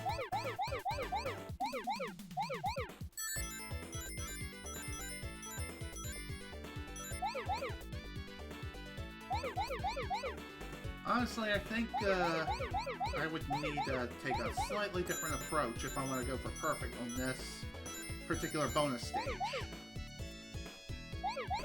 Technically, I think I did get a perfect before. Although, I did have better button registration.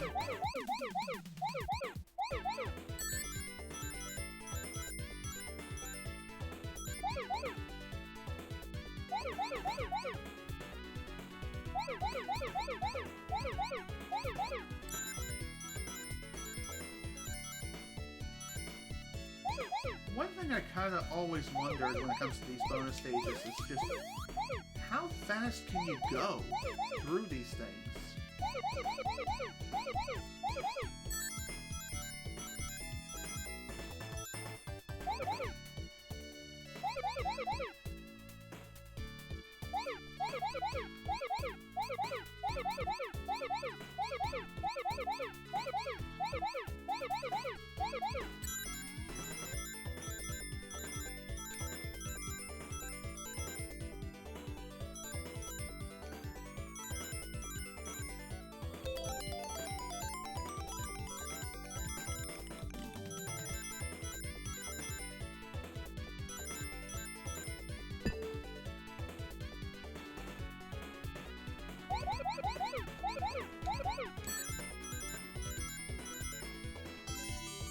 Done and done.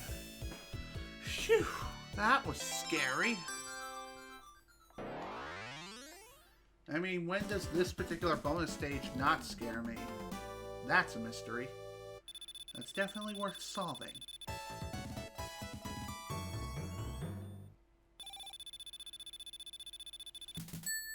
Excellent. This is what I like to see.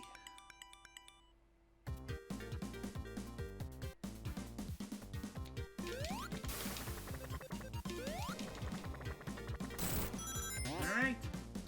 Let's finish things up. Like I said, Tails can really break these zones into like a million pieces just because of the fact that he can fly.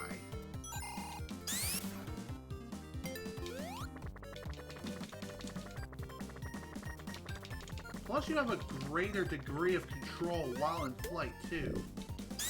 So that's also pretty sweet.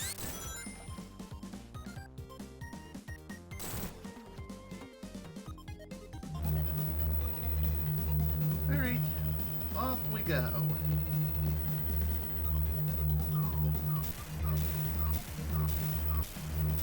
It's funny how Tails gets his own little adventure if you so desire. Funny enough, Tails did actually get his own dedicated adventure, but only on the Sega Game Gear. It's known as Tails' Adventure. I don't have a Game Gear, but maybe I'll play that game sometime in the future. Even if it's not by normal means.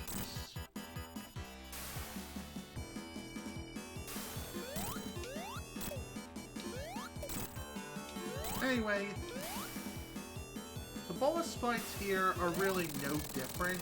You still fight Dr. Eggman with all of his crazy contraptions. And that's really all there is to it. You fight the same bosses as Sonic, just with Tails. Oh hey Knux, what's up? Jerk. Joke's on you! Akasha! Jerk. It's pretty funny how you can actually jump out of that trigger and back on over here to safety. Hell, you can just drop from over here and be fine, and it'll take you all the way to Hydro City Zone. Act 1 just the same. So, thanks in due part of Tails' ability to fly, I can actually show off a new path of which only Tails can get to for the most part.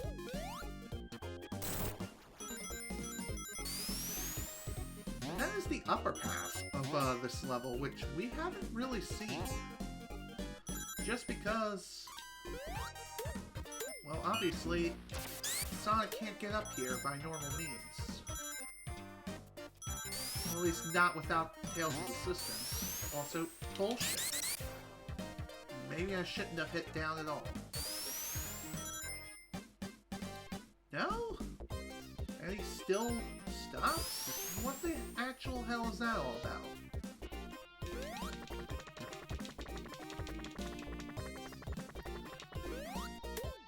Honestly, I don't get the physics sometimes.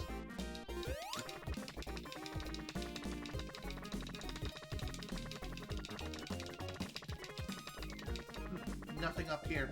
Okay. Honestly, I thought there would be some sort of a unique secret, which only Tails would have access to.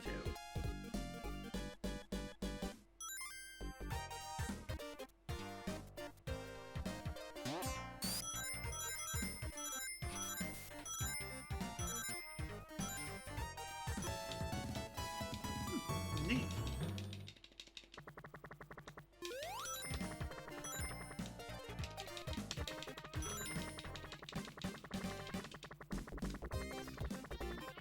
Anyway, like I've mentioned before, Tails' flight time is limited, but you can get some serious distance just out of flying alone. I mean, seriously, it's kind of ridiculous.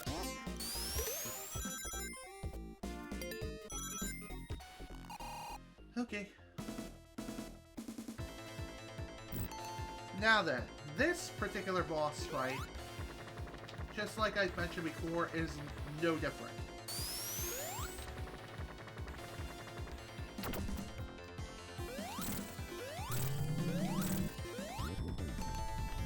Thanks to the fact that the Tails has the same jump height as Sonic, he can defeat this thing in like one attacking round. Hell, it might be possible to finish him off sooner, depending on certain circumstances. I'm not 100% sure.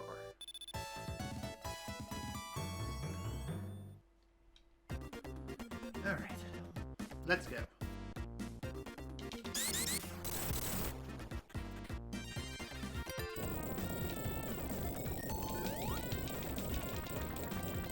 Anyway, as I've mentioned before, Tails can swim. However, the amount of time Tails can swim for is the same amount of time that he's allowed to fly in the air. So they share the same exact timer, so that is something worth noting.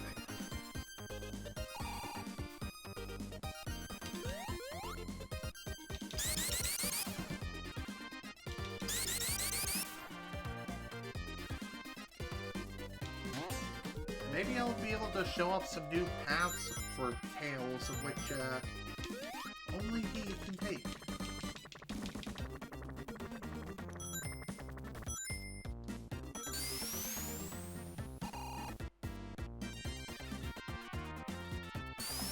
We'll have to wait and see.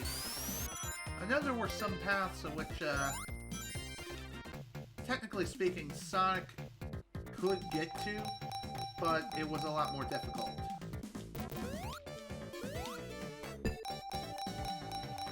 Again, with Tails, it's super easy.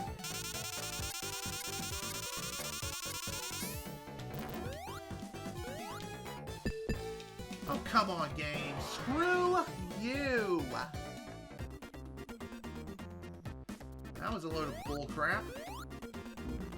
As well as that! That was also bullcrap. Seriously, like, what the actual hell?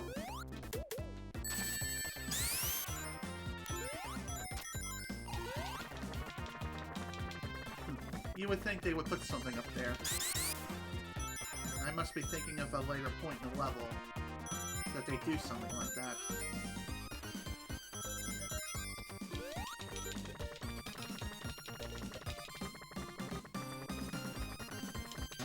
Oh, come on, game. Stop it! That was a load of bull.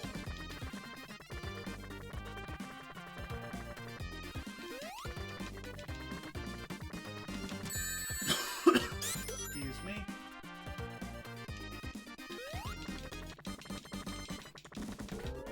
By the way, regardless if you hit the spring or if you take the... or if you decide to fly up yourself, the fans of which are determined via a trigger, they'll still be activated if you pass that area. So, again, something worth mentioning.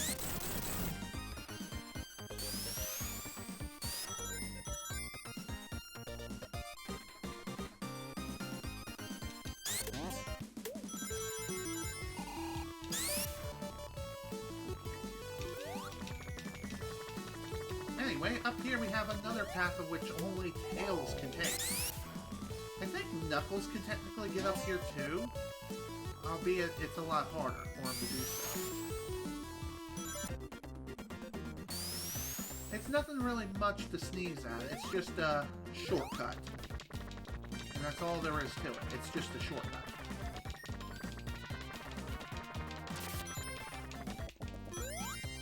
Speaking of shortcuts, apparently there was another path up there. Actually, now that I think about it, yeah, that was just, I just broke the game a bit more.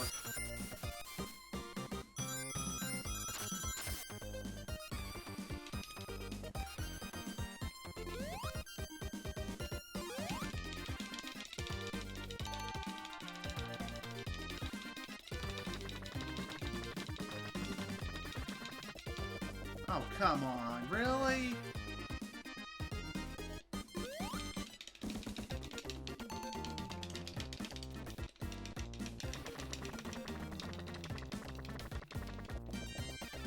Come on. I can so get up there.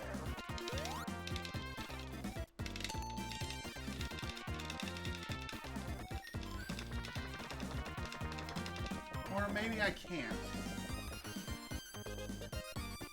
Wow. All because I bonked again. I hate it when I freaking bonk.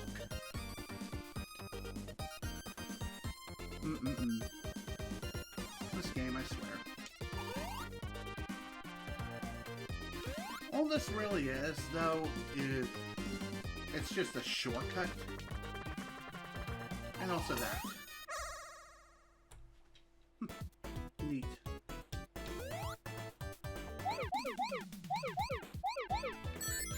Alright, here we go. Let's get this done.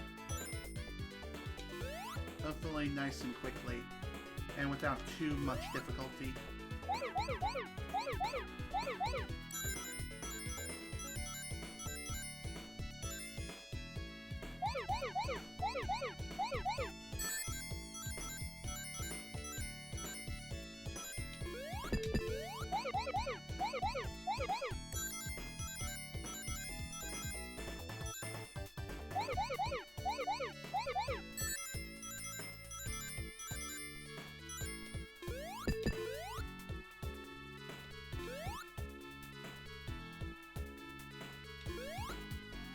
Okay.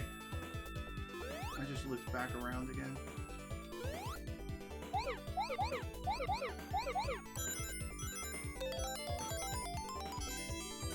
No, perfect.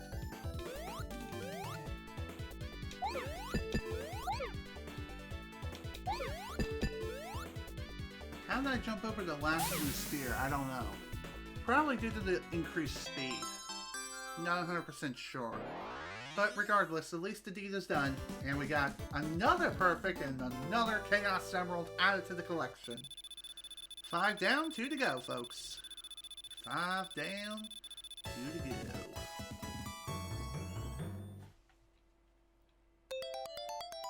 Sweet. It's what Papa Bear loves to see. Progress. See, any other secrets I should know about here?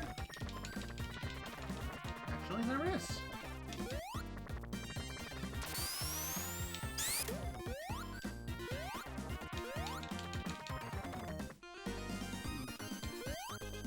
I think all this is, again, another shortcut to go even further into the level that much more quickly.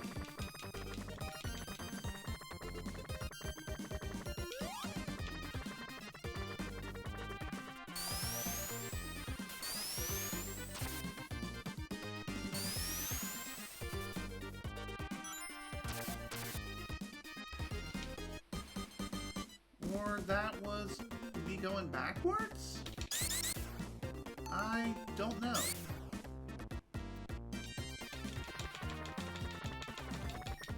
Guess we'll find out in just a moment. I have a feeling that I just went backwards, just by flying upwards. Yes, I went backwards. Okay, I guess you're supposed to move on from here. Makes sense. Although it is kind of weird how, it's possible to just loop around the entire second part of that stage again. Alright, let's play ourselves a bonus game. Maybe get another extra life while we're at it. Or maybe even a bubble shield. Well, fire shield isn't going to help, considering that we're going to lose it immediately upon re-entering the stage. There we go, that's what Papa Bear's talking about.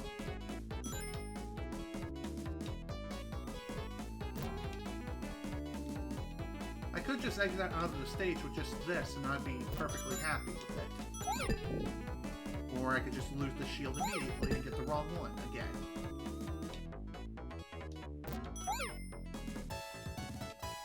Whatever.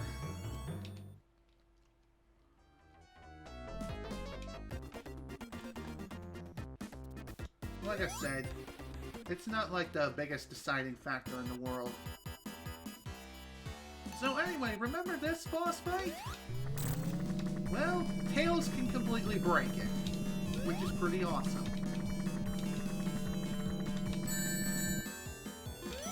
I say as I get hit anyway.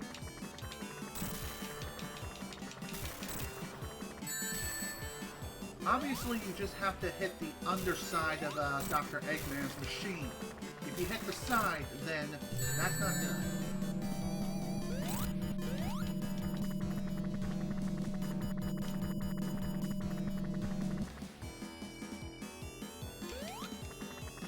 How did I miss?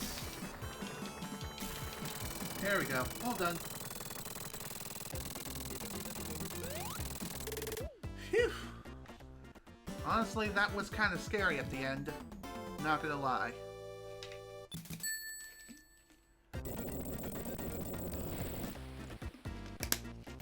Alright. Onward to Marble Garden Zone. This area too has about 1 or 2 exclusive routes available only to Tails. Not even Knuckles, who's rougher than the rest of them. Tougher than the rest of them. Not even he can reach those areas. And, again, unlike Sonic, he doesn't chuckle. In fact, here we are. This is one such area.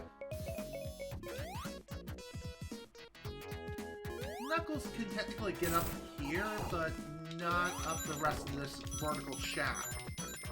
Once again, it's due to the spikes on the walls.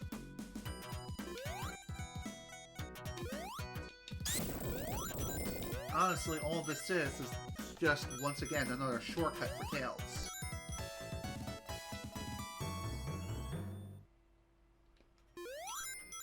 That's really about it.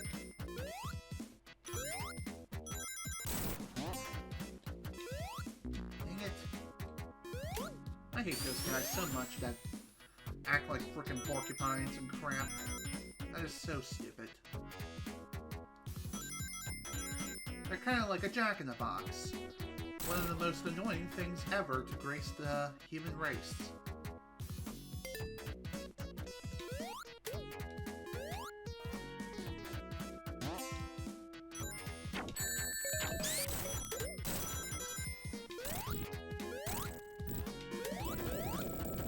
Is there something up here? No, it's just more walls. Hi! Sweet. Another bonus stage. And a fail. Of course. All because I approached it incorrectly.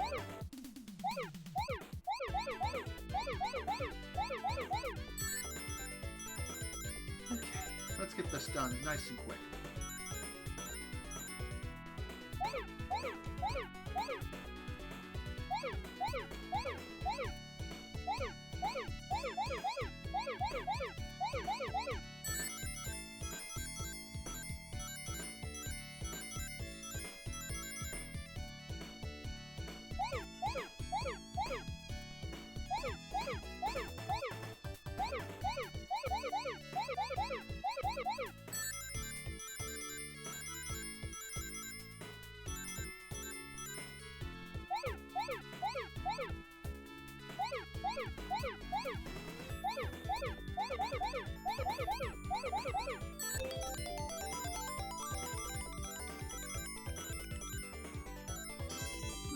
Another perfect. Nice.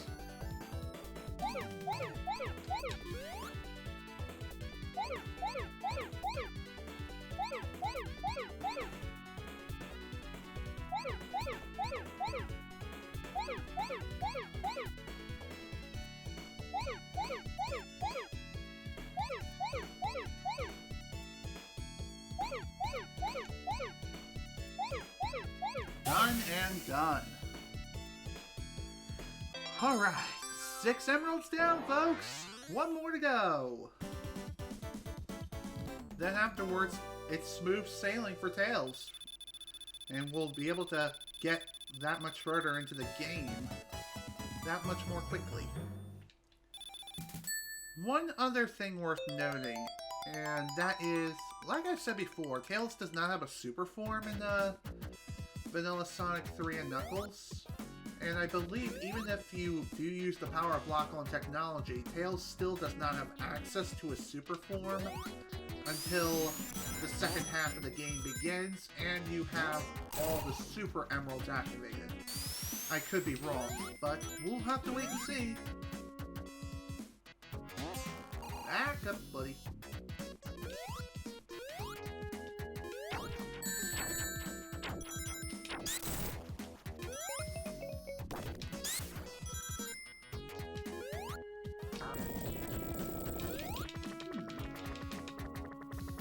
There is this area over here that I believe is once again exclusively only available to Tails. Only he can get up here. If you try to get up there in any other way, then yeah, you're just gonna be asking for trouble. Just saying.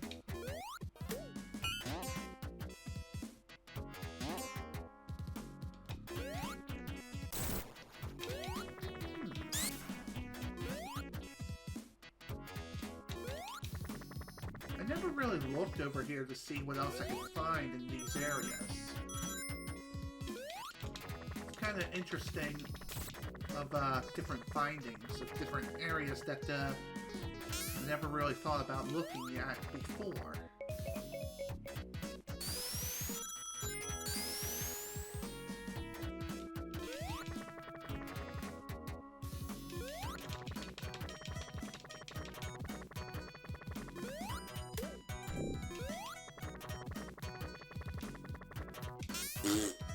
Great job wasting the frickin' shield, buddy. Like I said, I'm basically a frickin' spike magnet. I have to hit every single spike. Every single one. I swear.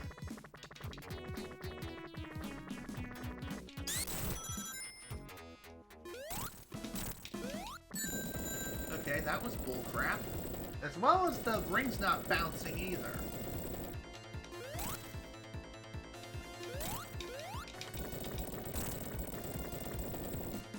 My god, that was too close.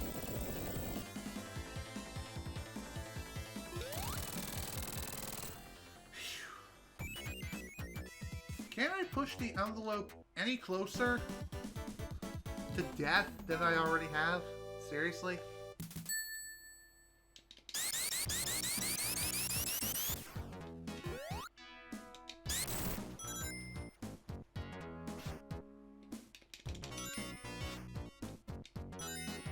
Anyway, as far as other exclusive routes for Tails, in Act 2, there is one right over here. Which I believe this too is just a shortcut, but we'll have to wait and see.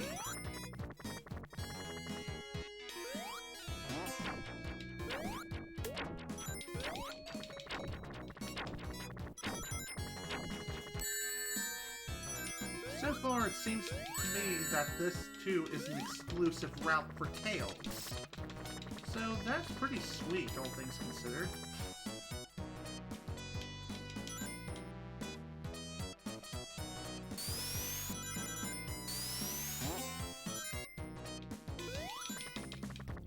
Alright, let's see what else we can find way up high in the sky.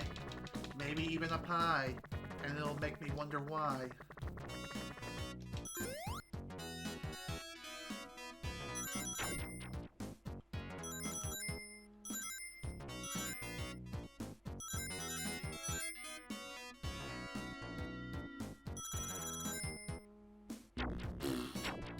Great job.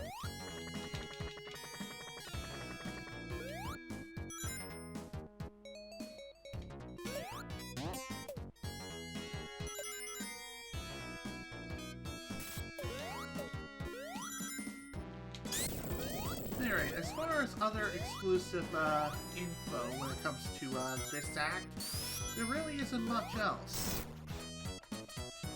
Well, besides a unique boss fight only available to Tails. Now I'm curious of seeing what's over here. Apparently, it's another area which Tails can technically access. Oh, that stunk. Plus, I went backwards in the stage. Great job, me. I always tend to do that when I make new discoveries. I just want to see where it goes. I like seeing where the rabbit hole eventually takes you. Who knows where it may take you? It may take you to the center of the earth, it may take you to hell. Only one way to find out, and that is to dive in and see for yourself, honestly.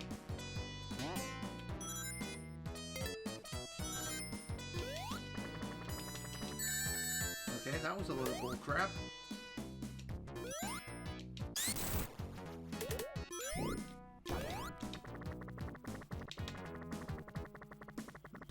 You would think they would put something else over here, but I guess not.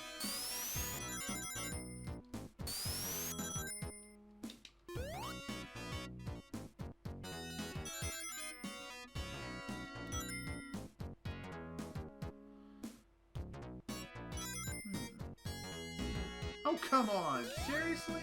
What the hell hit me? Was it that thing?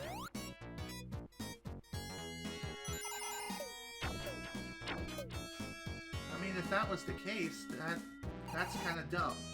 Especially considering it was nowhere near me.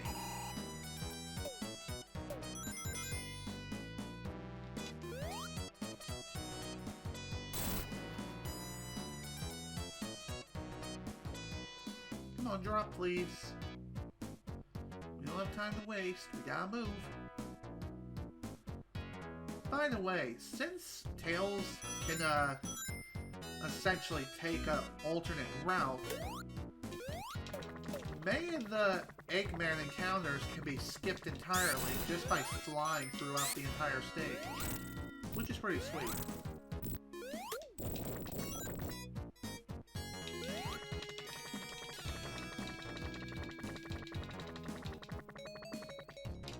Okay, that was bullshit. Clearly I hit the button, yet it didn't register my input.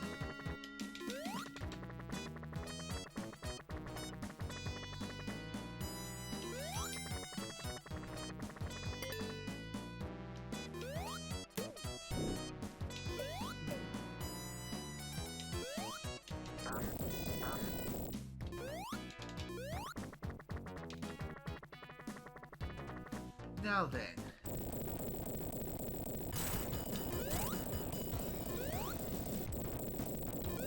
I guess Tails also can still encounter Eggman at some point in the level if you follow Sonic's path exactly.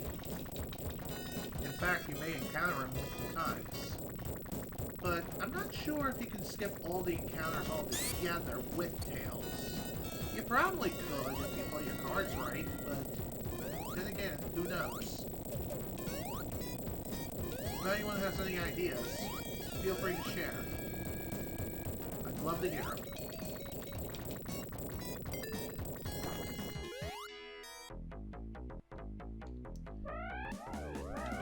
Up we go.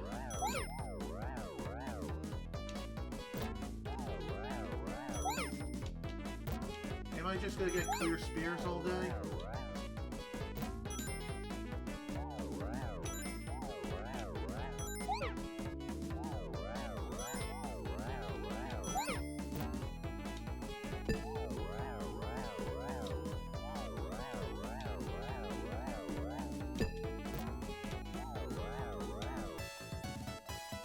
Okay, I'll take it.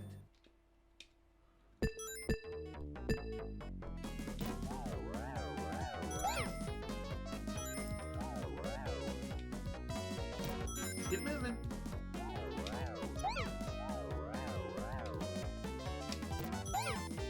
Excellent. That's exactly what I frickin' wanted. Not that I really need any more one-ups. I got 19 of them. But even so, still nice to have.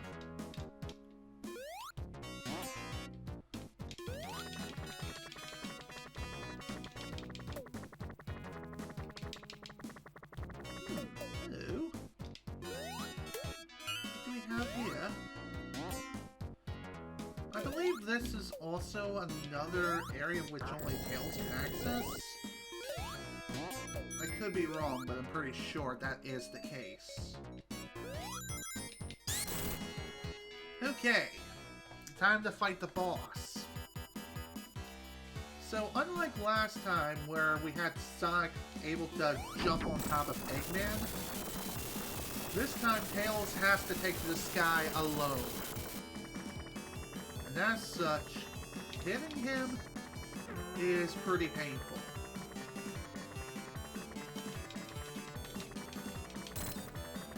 You have to hit Eggman's machine from the underside, but you also have to avoid the drill of death, too. And if you hit any other part of Eggman, such as the front or the side, you're screwed, as I've demonstrated. Essentially, this boss fight becomes harder in Tails' playthrough, just because of the fact that Tails does not get as many attacking opportunities as Sonic does.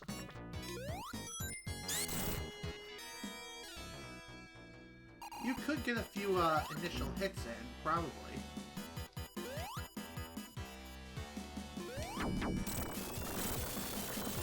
But you can only get about 2 hits in before Eggman takes off.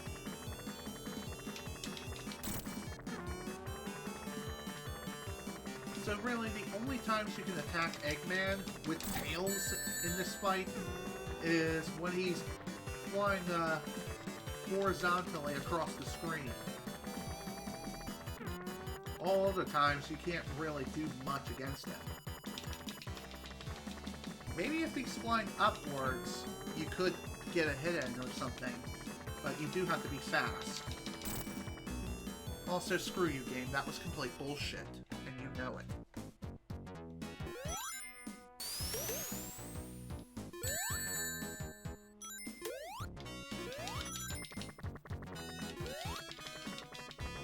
So one thing you definitely want to do in this battle, like just before fighting Eggman, you definitely want to grab the lightning shield and also grab some rings. That way you have a maximum of 3 hits.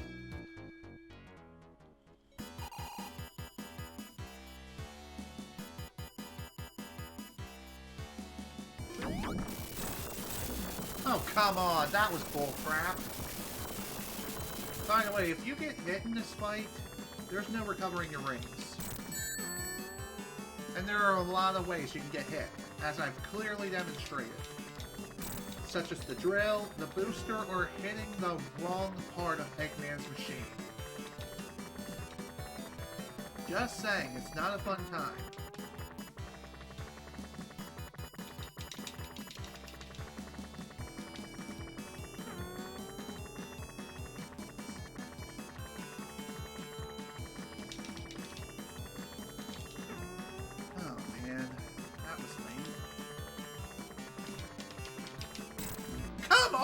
Man!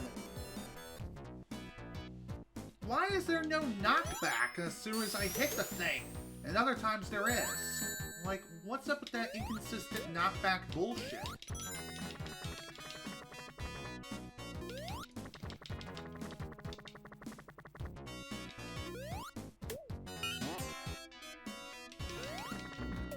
Oh my god. Honestly, I should just go ahead and die. Just because I lost that extra hit. So really, I only got 2 hits to work with. And hopefully I won't waste it immediately.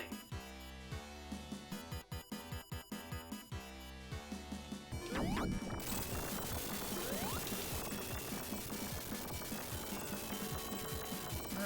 let's try this again now.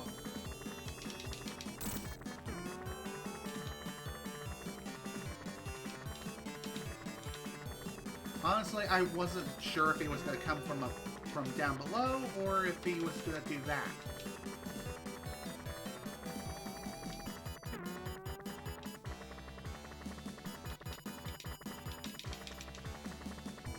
It is pretty distinguishable of figuring out where Eggman is going to be coming from. Use that as a visual cue to help you decide your plan of attack and when to attack.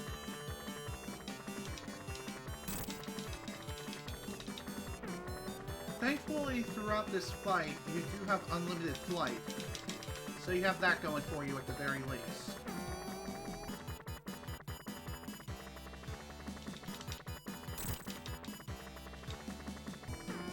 Honestly, the safest way of going about this fight is just go for just one attack, and that's really about it. One attack per attacking round. If you try to get greedy, then you're going to get smacked, as I've clearly demonstrated. I swear to God, I just can't avoid that guy.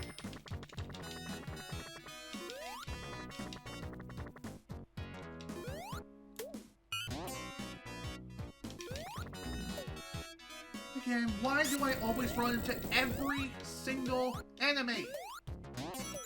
I swear, every single one.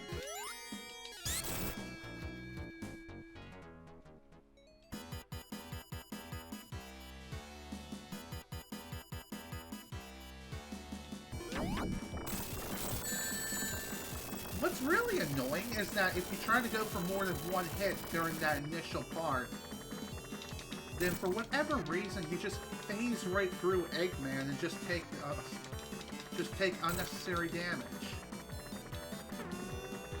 That, honestly, is probably the most annoying thing about this fight, along with the limited amount of attack windows that you have. Plus, it's not possible to reach Eggman when he's flying upwards towards you. It might be possible, then again, I don't know.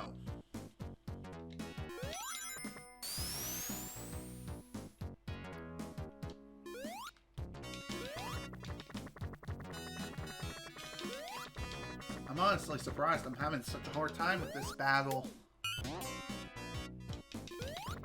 Maybe it's because I'm impatient.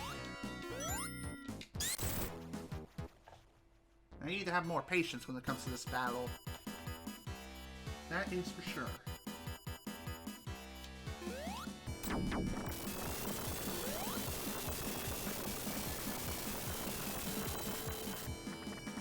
Again, this is a lot easier with Sonic versus doing this with just Tails alone. Speaking of Tails alone, if you choose to play as Sonic alone without Tails, then Tails will actually chime in for this boss fight and just allow Sonic to attack this thing.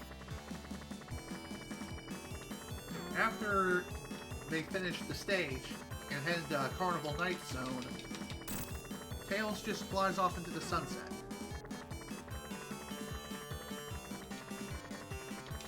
That's really about it.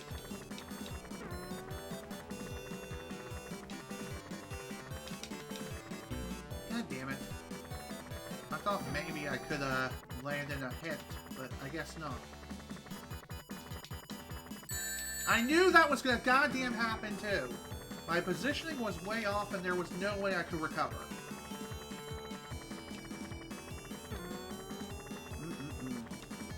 Why am I so bad at this fight? Why am I so bad? I am going to die again. I bet you.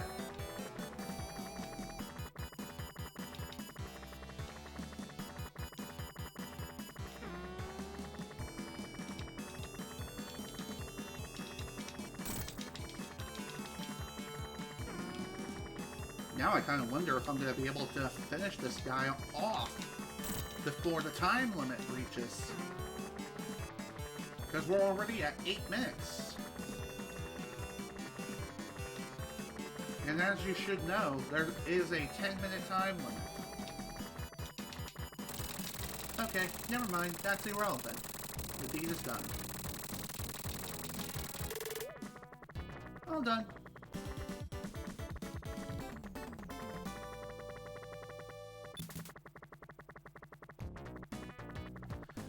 Phew. That took a lot more time than necessary for sure. Alright. Welcome to Carnival Night Zone. AKA the Zone from Hell. Kidding. Alright, since we are approaching that 3-hour mark, I think what I'm going to go ahead and do here is at least finish up this zone and save the rest of the game for the next session.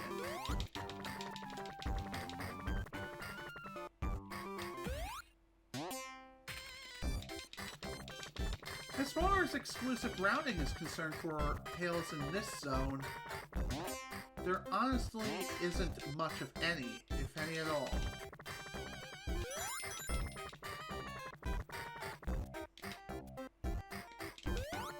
I could have swore there was like a wall I could clip into, but I guess not. I guess this is okay. That was bullshit. How was I supposed to know that spike was there? So anyway, as I was trying to say, it looks like there is an exclusive area for Tails, so that's pretty awesome. Alright, let's get this done.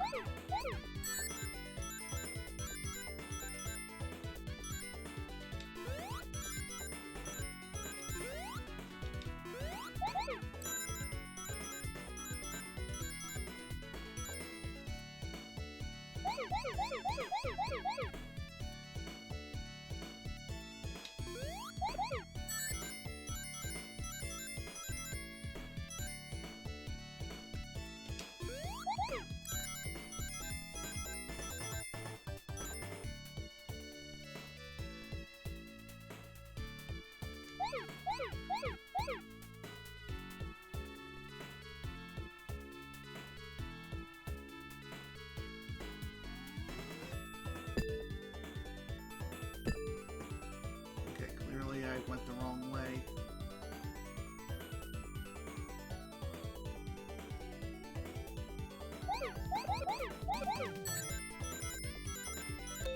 Made a wrong turn.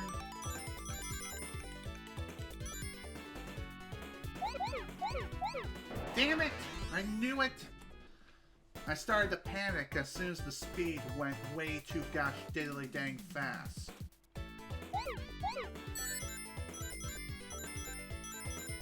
Again, why do I do that?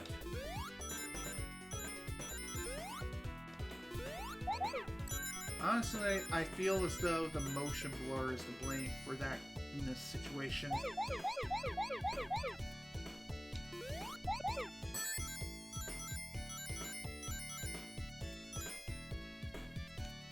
Damn it! Why do I do that?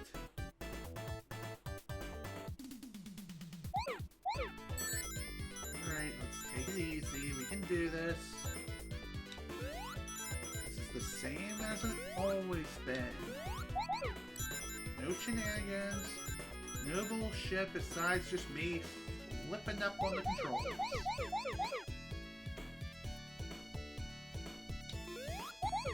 Plus doing an unnecessary lap.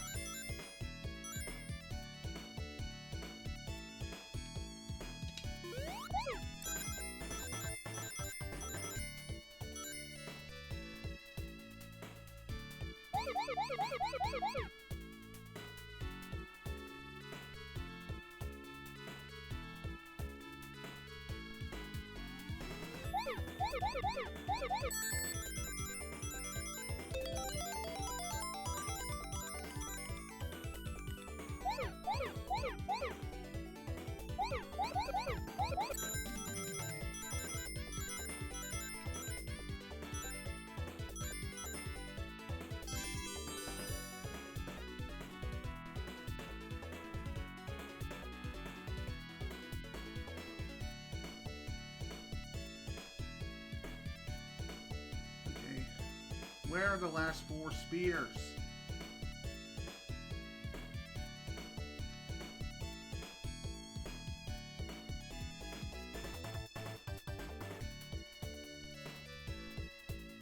There they are. Done. There we go. That's all 7 Chaos Emeralds for Tails. The deed is done. That is awesome.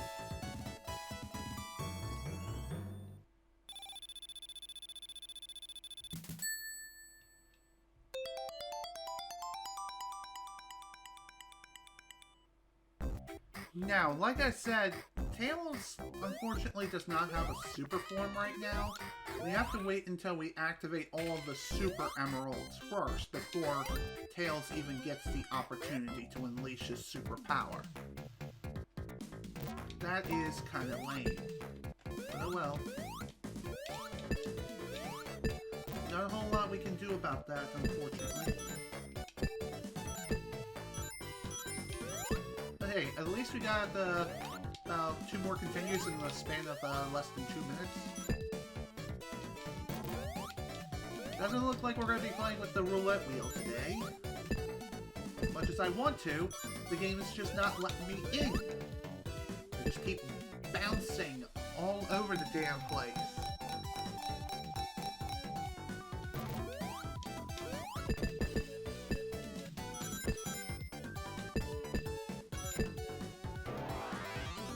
Of course! Only me! I always suck at that minigame. I don't know why. I always did.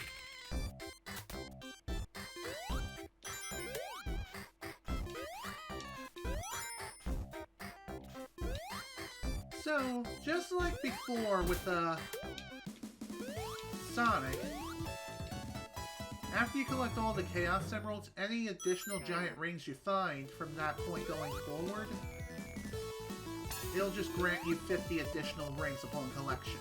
So, there we go.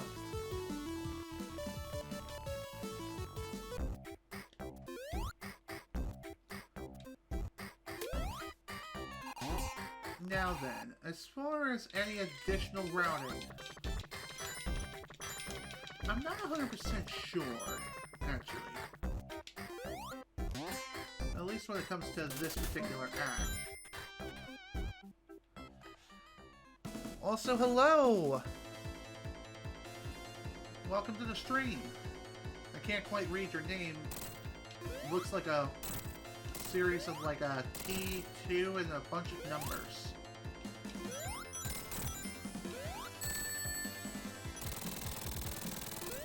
Anyway, this boss fight, once again, nothing to worry about whatsoever. It goes down really quickly and very easily. Unlike Knuckles, which took forever. Alright, time to breeze through Act 2 and get this party done and over with.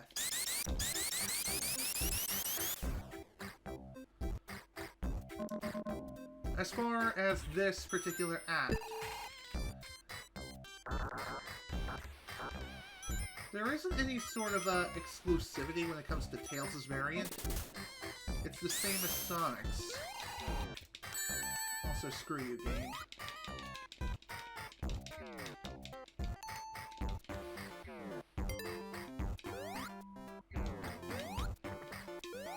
One thing is definitely for sure, or for certain, and that is this section does become a lot easier with Tails because of his greater control.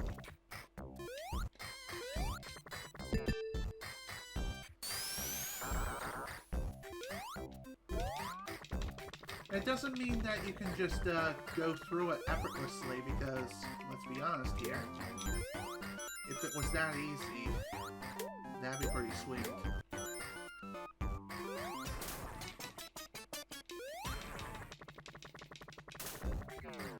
What's also pretty funny is that the way Tails' flight interacts with the balloons, upon popping them, he is launched like as if he was being shot out of the cannon. It's pretty rad. Whoa, okay. I'm surprised that did not kill me. I bet you if I would have utilized that correctly, Tails could have probably zipped all the way to the end of the stage. I don't know. He probably could. God only knows for sure if that's the case or not.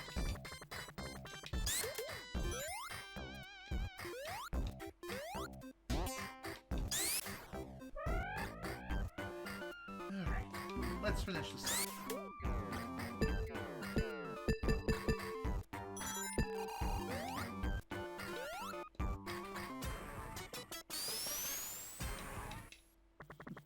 I thought that was an entirely different area up there, but I guess not.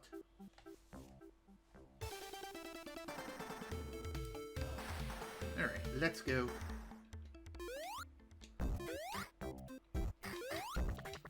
Anyway, this area, again, can technically be gotten to as Sonic.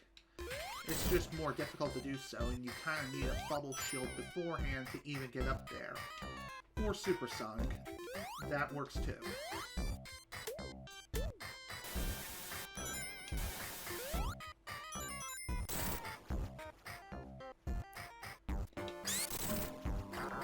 As far as the rest of this stage is concerned, there's nothing else really to worry about whatsoever. You just go through it like you normally would. Eventually the water drains and you're able to just continue on like nothing. Never mind. God damn it. Apparently I can't live long enough to show y'all what I mean. Dang it!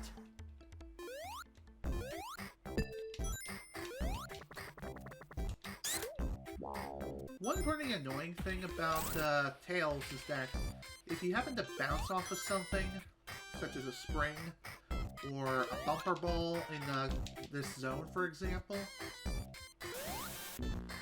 then for whatever reason, Tails cannot use his tails. It's really dumb. I don't know why that's the case. It's not like there's anything preventing him from using them.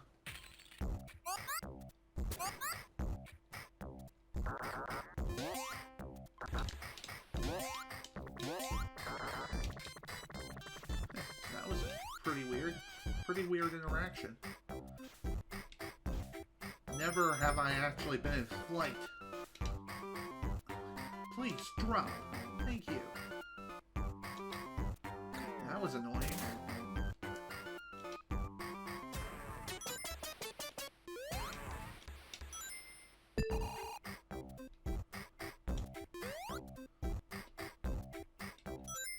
Alright, let's continue onward, shall we? And hopefully not get killed in the process. God damn it! I say it as it happens! Of course we're all the way back here, just because I'm that good at the game. What I tell you, folks, I have to hit every single spike I see in the entire game. Every single one. Without fail, without hesitation. I swore I hit down. I guess not.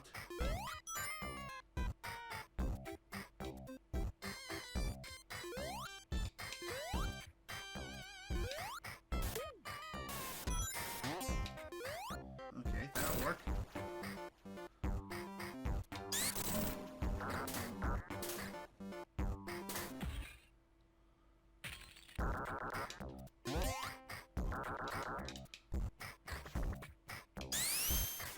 Okay, why'd you face the wrong way, Tails?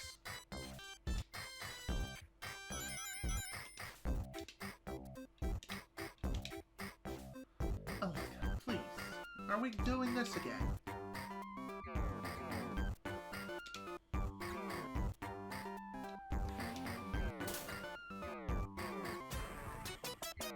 It is pretty annoying getting through some of these sections with Tails. Especially when he's bouncing off of everything again and again. Just because of how annoyingly placed these things are.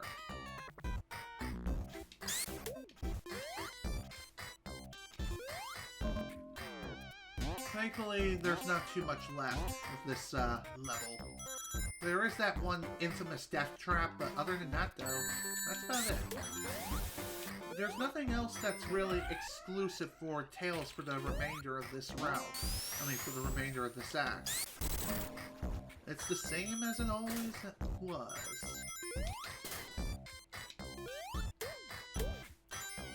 I guess one thing worth showing off is that, unlike last time where I actually had Supersonic to cheese the boss fight here, I'll actually be able to show him off proper.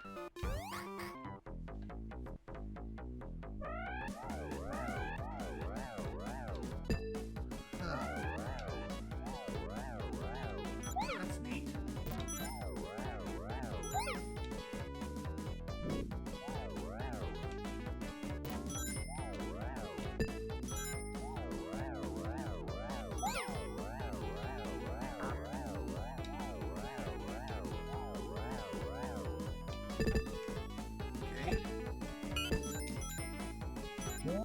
That wasn't exactly what I wanted, but oh well, it is what it is.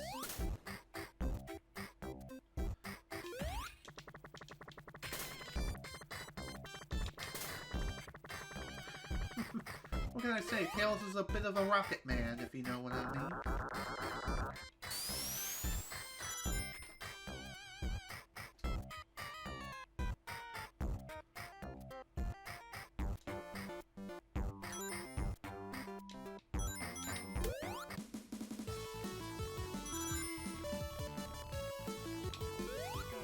Let's get the rest of this finished nice and quick.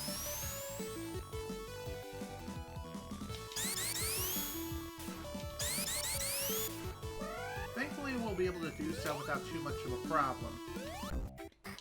As like I said, there's not a whole lot left of this stage. But there are bats. Lots and lots of annoying frickin' bats! No wonder people want Batman dead. Because bats are annoying. JK. Okay.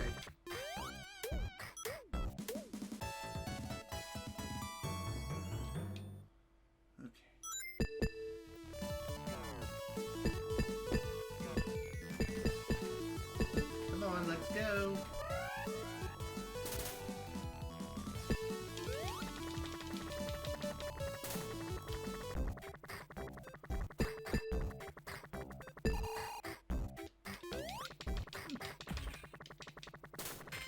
Well, that was pretty neat to see.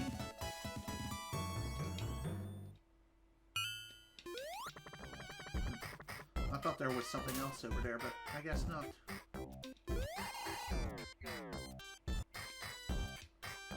Oh, I just went backwards, dang it. Come on! Let's drop, damn it!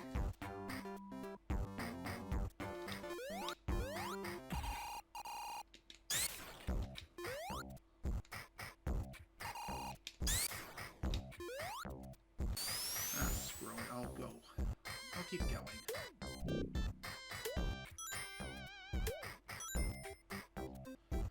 What's really weird is that, I believe after this point you can actually,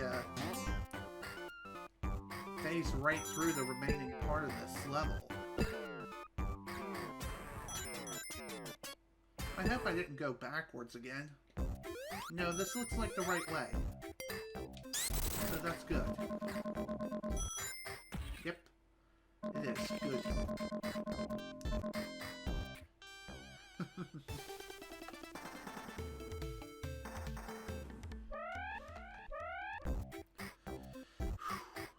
Alright. Now it's time to fight this boss properly. I say as I get hit. Anyway. All we have to do here is just avoid the electrical current of which this giant marble is acting like a conductor for. Once Eggman lowers himself down, that'll be your chance to attack. I say as I fucking die again! I just cannot, I just can't survive worth a damn.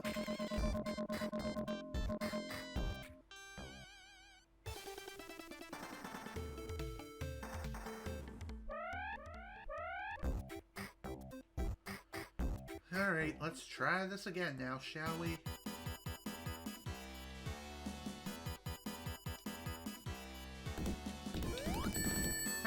speaking, you can attack Dr. Eggman prior just by flying into him with your tails. Just keep in mind, though, it's more than likely that upon hitting him, you're going to get hit yourself. Also, that was bullshit.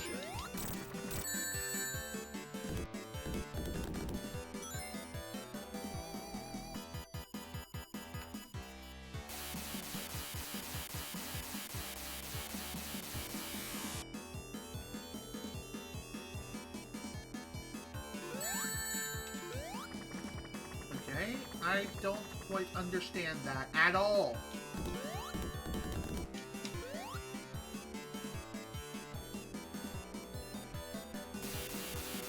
Why is it that sometimes I can hit him and other times I just take damage and die?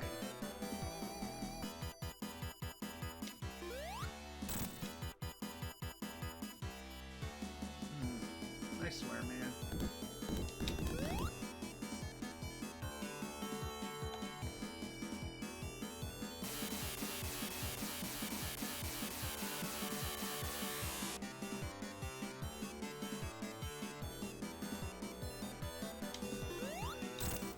God damn it! I knew that was gonna happen too!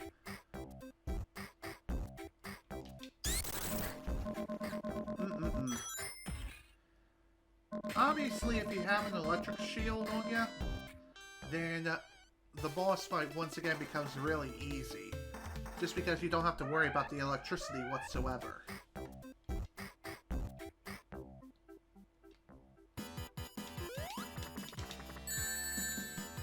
Again?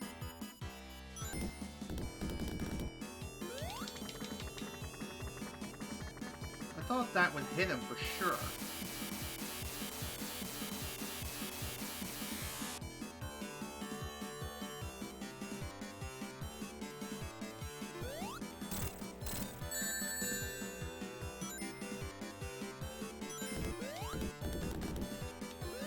By the way, that marble itself, even if it's just sitting there doing nothing, it's just sitting there menacingly. It'll still damage you.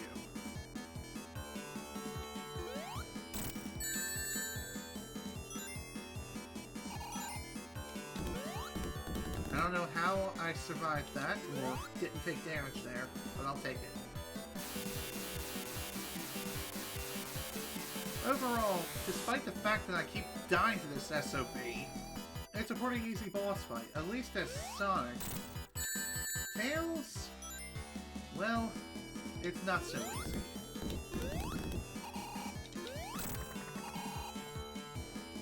Though, like I said, you could potentially damage Eggman while in flight. It's just you have to hit him in just the right way. And pray to God that you don't get recoiled into him. Again. And if Eggman ends up going off screen, unfortunately, there's no way you can damage him.